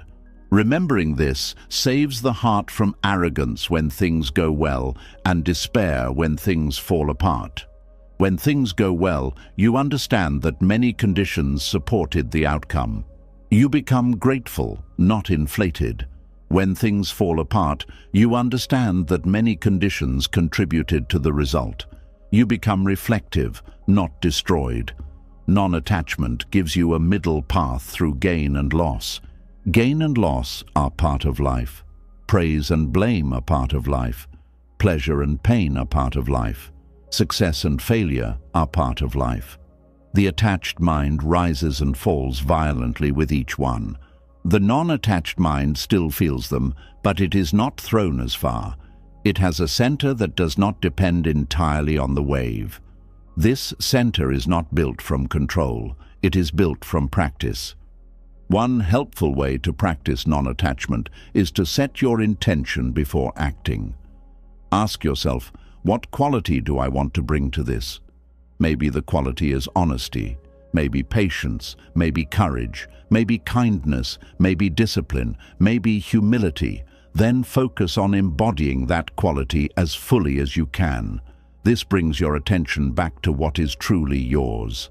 The result may vary, but the quality of your intention is something you can cultivate now.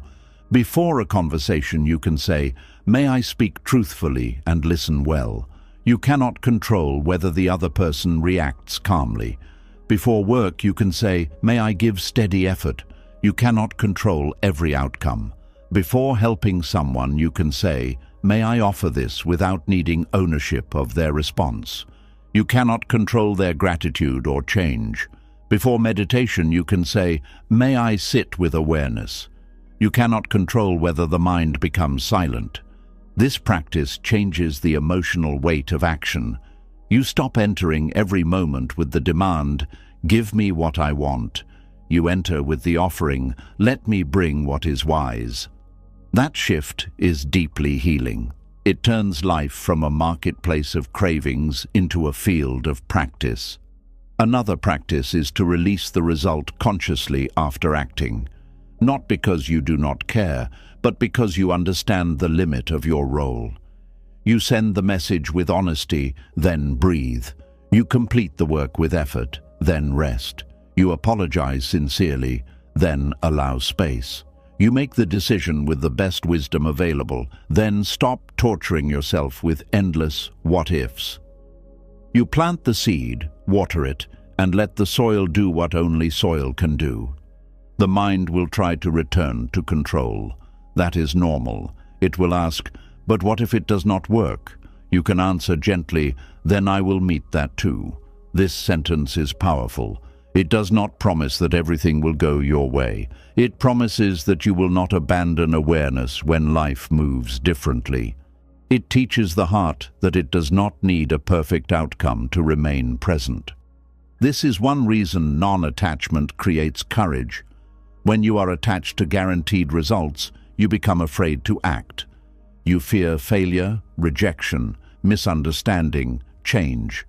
But when you know you can meet results with awareness, action becomes less frightening. You can try without needing to be perfect. You can speak without needing universal approval. You can begin without needing the ending to be certain. You can live more fully because you are no longer asking life to remove all risk before you participate. The fear of results keeps many people frozen. They do not start because success is not guaranteed. They do not love because love may hurt. They do not change because change may be uncomfortable. They do not speak because others may disagree. They do not practice because progress may be slow. Attachment to outcome becomes a cage. Non-attachment opens the cage by saying, "The result is uncertain, but wise action is still possible." This does not remove responsibility, it deepens responsibility, because now you cannot blame uncertainty for inaction. You cannot say, "I did nothing because life did not promise me safety." The path asks, even without certainty, what is the right thing to cultivate? This question wakes you up. It asks for maturity. It asks for courage. It asks you to stop using the unknown as an excuse to abandon what matters.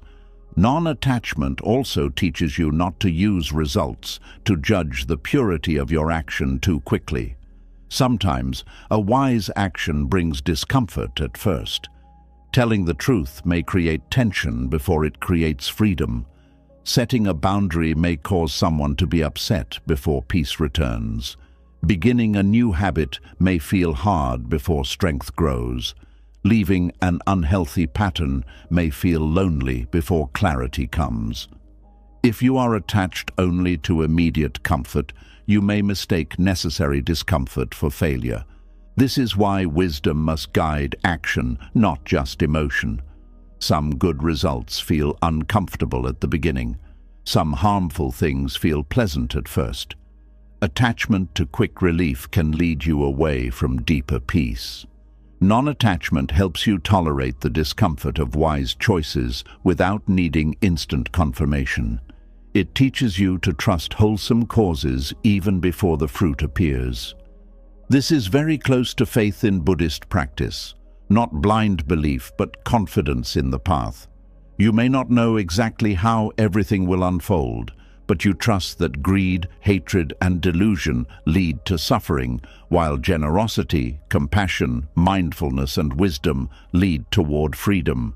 So you choose the wholesome path, not because every result is guaranteed in the way the ego wants, but because the direction is clear.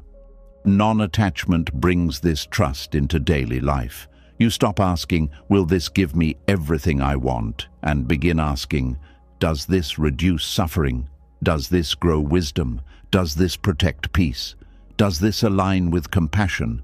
Does this create bondage or freedom?" These questions lead to better action than fear ever could. When life does not promise results, the attached mind feels abandoned. The non-attached mind feels invited to practice. Waiting becomes practice. Effort becomes practice. Disappointment becomes practice. Success becomes practice. Relationship becomes practice. Work becomes practice. Uncertainty becomes practice. Nothing is wasted when awareness is present. Even when the result is painful, non-attachment can turn it into awakening. A closed door can reveal where you were clinging. A delay can reveal impatience. A rejection can reveal where your worth was outsourced. A failure can reveal weak foundations. A loss can reveal what was loved and what was possessed. A change can reveal whether your peace was rooted in reality or control. This does not mean pain is pleasant. It means pain can become meaningful when met with wisdom. The heart slowly becomes less afraid of life because it knows every outcome can become part of the path. Wanted outcomes can teach gratitude and responsibility. Unwanted outcomes can teach humility and release. Unclear outcomes can teach patience and mindfulness. Changing outcomes can teach impermanence. No outcome has to be wasted if the mind remains awake. This is a complete transformation in how you live. Instead of standing before life with clenched fists saying, "Promise me I will get what I want," you stand with open hands saying, "Let me act with wisdom and let me learn from what comes." This is peace, not because life becomes easy, but because you stop making peace depend on life obeying your demands. And when this understanding becomes real, something softens inside the chest. You no longer need to postpone your whole life until the result arrives. You can be present during the effort. You can find dignity in the attempt. You can feel peace in the sincerity. You can rest in the knowledge that you did what was yours to do. You stop living only for the final answer and begin honoring the quality of the path itself. This is how non-attachment teaches wise action. It does not remove desire by force. It purifies desire into intention. It does not kill hope. It frees hope from desperation. It does not weaken effort. It removes the poison of obsession from effort. It does not make results irrelevant. It simply places results in their proper place, as fruit shaped by conditions, not as the master of your soul. You are allowed to want good things. You are allowed to hope. You are allowed to care about how life unfolds. Buddhism is not asking you to become stone.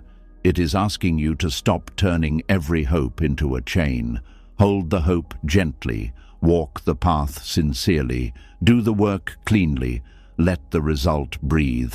Let life answer in its time. Let your peace come from practice, not possession. And as you learn this, you begin to understand something that anxious control could never teach you. The future does not need to be fully promised for this moment to be lived wisely. The outcome does not need to be guaranteed for your action to be meaningful. The world does not need to obey your plan before your heart can be steady. You can act, love, give, speak, build, begin, and release, all at the same time. This is the beauty of non-attachment. It allows you to participate fully without being consumed completely. It allows you to care without becoming captive. It allows you to move forward without dragging the future like a heavy chain. It allows you to trust that right effort is never wasted, even when the result looks different from what the mind expected. And from here, the next truth begins to reveal itself with great clarity. Because once you understand that peace does not depend on guaranteed results, you can see how much suffering is created by trying to control tomorrow. The desire to control what has not arrived pulls the mind away from the only place where refuge can ever be touched. Not next year, not next week, not even the next breath. Only this moment can hold your life, and only this moment can lead you back to peace. And this is where the teaching turns your attention back to the only place your life can actually be touched. Because if the result does not need to be guaranteed before you act wisely, then tomorrow does not need to be controlled before you return to peace.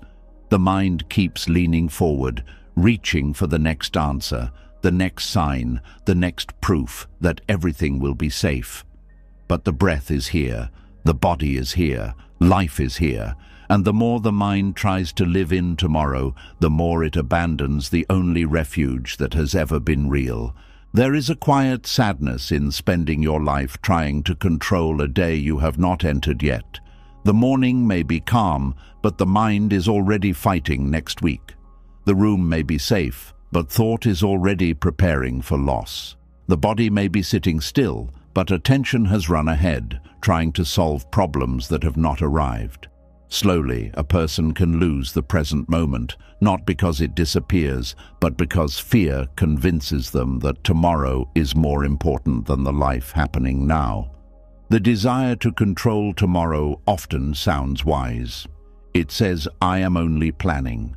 I am only being careful. I am only protecting myself. Sometimes planning is useful. Buddhist wisdom does not tell you to become careless, ignore consequences, or walk blindly through life. But there is a difference between preparing for tomorrow and trying to possess tomorrow. Preparation uses the present well. Control abandons the present completely. Preparation asks, what can I do now that is skillful? Control asks, how can I force what has not arrived to obey me? Preparation has limits, but control hates limits. Preparation brings clarity, but control brings tension. Preparation finishes its work and rests, but control keeps thinking even after thinking is no longer helpful. Preparation respects life as it is, while control argues with life before it unfolds. This is why the desire to control tomorrow pulls you away from refuge. Refuge is not escape. It is not hiding from responsibility. Refuge is returning to what can truly support awakening. The breath can be known now. A kind action can be chosen now. A harmful thought can be seen now. Tomorrow cannot be lived now. It can only be imagined. When the mind leaves this moment to control tomorrow, it does not enter the future. It enters thought. The future you worry about is not the future itself. It is an image made from memory, fear, desire, and incomplete information. The mind creates a possible tomorrow, then the body reacts as if that picture is already happening. The heart races over words no one has spoken. The stomach tightens over losses that have not occurred. The chest becomes heavy because imagination has been mistaken for reality. This is how suffering multiplies. A real challenge may come tomorrow, but fear makes you suffer today before it arrives. Then, if the challenge comes, you suffer again. If it never comes, you still suffered once for nothing. The mind calls this protection, but often it is self-punishment. It believes that rehearsing pain will prevent pain. Yet many times, it only trains the body to live in danger before life has asked for strength. The Buddha's teaching brings you back to direct experience. What is here now? This question is simple, but it cuts through the dream of control. A breath is here, a sound is here, a sensation is here, a thought about tomorrow is here, a feeling of fear is here, a wish to know is here. When you look carefully, tomorrow is not here as tomorrow. It is here only as thought, and a thought can be known without being obeyed. The mind that wants to control tomorrow rarely trusts the present. It sees the present as too small, too ordinary, too unfinished. It says, I cannot rest here because the answer is not here. I cannot be peaceful here because the outcome is not here. I cannot enjoy this moment because something may go wrong later. So it turns away from the only moment that exists and chases a future it can never fully hold. This is like refusing the water in your hand because you are worried about next month's rain. The present moment may not contain every answer, but it contains the only place where wisdom can operate. You cannot be mindful tomorrow. You can only be mindful now. You cannot make a kind choice tomorrow while living today in fear. You can only choose kindness now. You cannot breathe in the future. You can only breathe now. You cannot release attachment later except through a moment of release that happens now. Every healing, every wise action, every step of the path begins here. This is why the present is refuge. Not because it is always pleasant, but because it is real. Sometimes the present contains pain, grief, tiredness, or confusion. But even then, it is more workable than the imagined future. Real pain can be held. Real breath can be felt. Real tears can be allowed. Real choices can be made. Imagined disasters cannot be healed because they are not truly happening. They can only be seen as thoughts and released from the power you have given them. When you try to control tomorrow, you often miss what today is asking from you. Maybe today is asking you to rest, but fear demands more planning. Maybe today is asking you to listen, but the mind is busy predicting how a relationship will unfold. Maybe today is asking for one small step, but anxiety is trying to solve the next 10 years. Maybe today is asking you to be grateful, but attention is searching for what might be missing later. The desire to control tomorrow makes you deaf to the wisdom of today. A person can become so focused on securing the future that they stop living the life that future was supposed to protect. They work for peace but never feel peace. They plan for happiness but never taste happiness.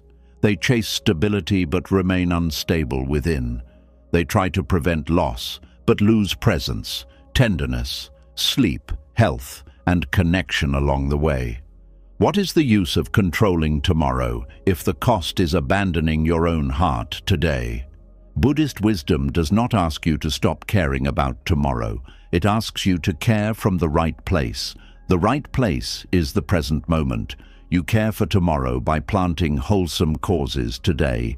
You care for your future mind by practicing awareness now. You care for your future relationships by speaking kindly now. You care for your future peace by reducing craving now. You care for your future body by treating it wisely now. Tomorrow is shaped through what you cultivate here, not through anxious ownership of what has not arrived. This is the difference between control and cultivation. Control says, I must force the fruit. Cultivation says, I will care for the roots. Control stares at the future and tightens. Cultivation returns to the present and acts. Control wants guarantees. Cultivation understands causes. Control is impatient. Cultivation is steady. Control tries to own results. Cultivation respects conditions. The Buddhist path is a path of cultivation, not control. If you want peace tomorrow, cultivate peace now. If you want clarity tomorrow, cultivate honesty now. If you want strength tomorrow, cultivate discipline now. If you want compassion tomorrow, cultivate softness now. If you want freedom tomorrow, loosen one chain now. This is practical and powerful. The mind may not find it dramatic enough because fear loves complicated stories, but the path is often built through ordinary moments lived with awareness. The desire to control tomorrow also grows from the illusion that worry is useful. Many people believe that if they stop worrying, they will become careless. They think worry proves love, responsibility, intelligence, or seriousness. But worry and care are not the same. Care sees clearly and acts wisely. Worry repeats fear without producing freedom. Care can prepare and then rest. Worry keeps circling after preparation is complete. Care is connected to love. Worry is connected to control. You can care deeply without letting worry become your home. You can care about family without imagining every tragedy. You can care about work without turning every result into a threat. You can care about health without scanning the body all day with fear. You can care about your path without demanding that every step be certain. Care becomes beautiful when guided by presence. Worry becomes suffering when guided by fear. When the mind is addicted to controlling tomorrow, stillness can feel unsafe. The moment you pause, fear says, you are wasting time. You should be solving something. You should be preventing danger. But not every pause is laziness. Some pauses are medicine. Some pauses stop you from making fear your teacher. Some pauses allow wisdom to rise. Some pauses return you to the body before the mind creates another storm. The Buddha pointed people back to the immediacy of experience because liberation does not happen in fantasy. The mind may dream of a future self who is finally peaceful, healed, safe, and wise. But that future self is created by the choices of this moment. If you practice fear now, tomorrow's mind inherits fear. If you practice presence now, tomorrow's mind inherits presence. Every moment is training you, whether you notice it or not. This is why the desire to control tomorrow is not harmless. It trains the mind to leave. It trains the body to tense. It trains attention to distrust the present. It strengthens the habit of living through prediction instead of awareness. What you practice repeatedly becomes familiar. If you practice anxiety every day in the name of preparation, anxiety becomes the path your mind walks most easily. If you practice returning, breathing, seeing, and acting wisely, presence becomes more available. The present moment is not always comfortable, but it is honest. Tomorrow can be decorated or destroyed by imagination. The mind can turn it into paradise or disaster within seconds, but the present reveals what is actually here. That honesty can be humbling. It may show fear, fatigue, loneliness, or a truth you avoided. It may show that one small action is needed. It may show that no action is needed yet. Either way, it gives you something real to meet. Fear hates the real because the real has limits.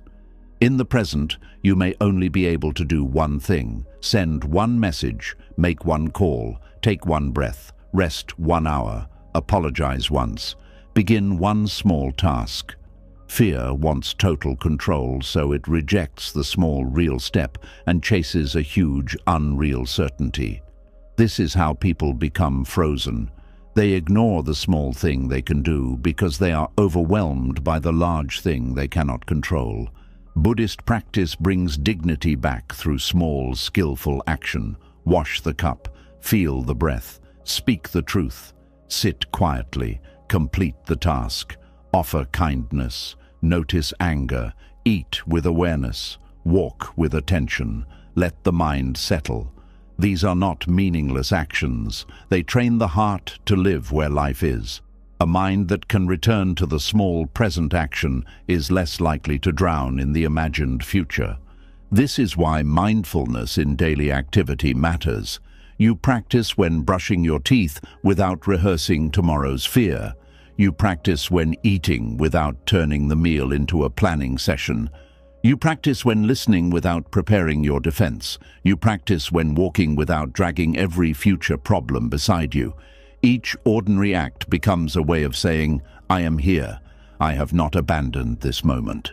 The desire to control tomorrow often steals the body from the present. You may eat without tasting, walk without feeling, listen without hearing, rest without resting, speak without being truly present. The body is alive, but the mind is elsewhere. Over time, this creates painful disconnection. You begin to feel scattered, unreal, tired in a way sleep does not fully repair. The body keeps asking you to return, but the mind keeps running ahead. Coming back to the body is one of the simplest ways to return to refuge. Feel the feet on the ground, feel the hands, feel the breath in the chest or belly, feel the body resting against the chair. Notice the air on the skin. These practices are profound because they break the spell of mental time travel. They remind the mind that life is not only a problem to solve, it is an experience to inhabit. When the mind is obsessed with tomorrow, it turns life into a project. Every conversation must secure a relationship. Every workday must secure success. Every decision must secure identity. Every moment must guarantee something. Nothing is allowed to simply be lived. Everything must prove, protect, or produce. This is exhausting because the mind never stops managing. The present offers a different way. A breath does not need to become a result.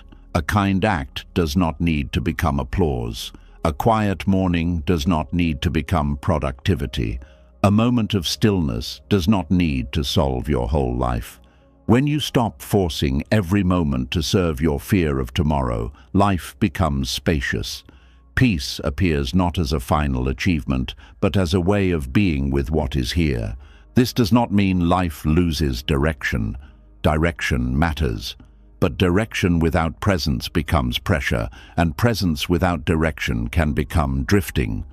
The middle way is to have direction while remaining rooted now. You can know where you are walking without staring so hard at the destination that you trip over the ground beneath your feet. You can honor tomorrow without sacrificing today to it. The desire to control tomorrow creates suffering because tomorrow is made of many conditions. Your actions matter, but they are not the only forces at work. Other people's choices matter, timing matters, health matters, society matters, weather matters, chance meetings matter, old causes matter, new conditions matter. Since tomorrow is woven from countless threads, the ego cannot own the whole fabric. When it tries, it suffers. This understanding brings humility. You do your part, but you stop pretending you rule all conditions. You speak with care, but you cannot control every interpretation. You save money, but you cannot control every economic change. You care for the body, but you cannot command it never to age. You practice sincerely, but you cannot force awakening to follow the ego's timetable. Humility is not defeat. It is living in truth. There is relief in admitting, not all of this belongs to me. The anxious mind thinks it must carry every possibility, every reaction, every result, every future emotion, every path that could open or close. Much of what it carries is not actually in its hands. When you set down what is not yours, energy returns. You can give attention to what is yours, your intention, speech, effort, awareness, compassion, and next step. The present moment is refuge because it shows you the boundary of responsibility. In this moment, what is mine to do? What is not mine to control? What can be cared for? What must be allowed? What is real? What is only fear? These questions bring peace because they reduce confusion. Suffering often grows when the mind tries to control what is not its responsibility while neglecting what actually is. You may not control whether someone understands you, but you can speak clearly and respectfully. You may not control whether opportunity appears, but you can prepare your mind and skills. You may not control whether a painful memory arises, but you can meet it with awareness instead of feeding it with anger. You may not control whether tomorrow is easy, but you can control whether you plant more suffering today. This is the kind of power Buddhism gives back to you. Not the fantasy power of controlling life, but the real power of training the mind. The fantasy power fails often and leaves you helpless. The real power is available in some form, even in difficulty. You can return to the breath. You can observe the thought. You can soften the reaction. You can choose not to harm. You can take the next wise action. When tomorrow becomes an obsession, gratitude becomes difficult. The mind is too busy protecting the future to notice the blessings already present. A meal becomes ordinary. A friend becomes background. A peaceful night becomes unnoticed. A working body becomes taken for granted. A quiet hour becomes wasted in worry. Then, when something changes, the heart realizes too late that it was standing inside a gift while looking somewhere else. Impermanence makes this even more important. Today will not return in the same form. The people around you will not always be exactly as they are now. Your body will not always feel this way. This season of life, even with its problems, is passing. If you keep living only in tomorrow, you may miss the sacredness of what is still here. Buddhist wisdom invites you to wake up before absence becomes the teacher. The present does not have to be perfect to be worthy of attention. Many people postpone presence because they are waiting for life to become more pleasing. I will be present when things calm down. I will be grateful when I get the answer. I will rest when the problem is solved. I will live fully when the future is secure. But there is always another condition. If you wait for a perfect present, you may never enter your actual life. The peace you have been searching for was never waiting inside a perfect answer. It was never hiding inside a guaranteed future, a fixed result, a person who never changes, or a life that finally obeys every plan in your mind. It was always closer than that. It was waiting beneath the craving, beneath the fear, beneath the need to know everything before allowing yourself to breathe. Buddhist teachings remind us that life is uncertain because life is alive. Everything rises, changes, fades, returns, and transforms according to causes and conditions. The mind suffers when it demands that impermanent things behave permanently. But the heart begins to heal when it stops fighting the river and learns how to move with wisdom. You do not need to control tomorrow to be peaceful today. You do not need every answer before taking the next right step. You do not need life to promise you comfort before you practice courage. When you meet uncertainty with mindfulness, when you act wisely without clinging to results, when you return to this breath instead of chasing every possible future, something in you becomes free. So let the unknown be unknown for now. Let tomorrow arrive in its own time. Let the heart stop begging changing things to become fixed. Peace begins when you stop demanding certainty and finally trust the present moment enough to live it. If this teaching touched something in you, write, "I release the need to know" in the comments.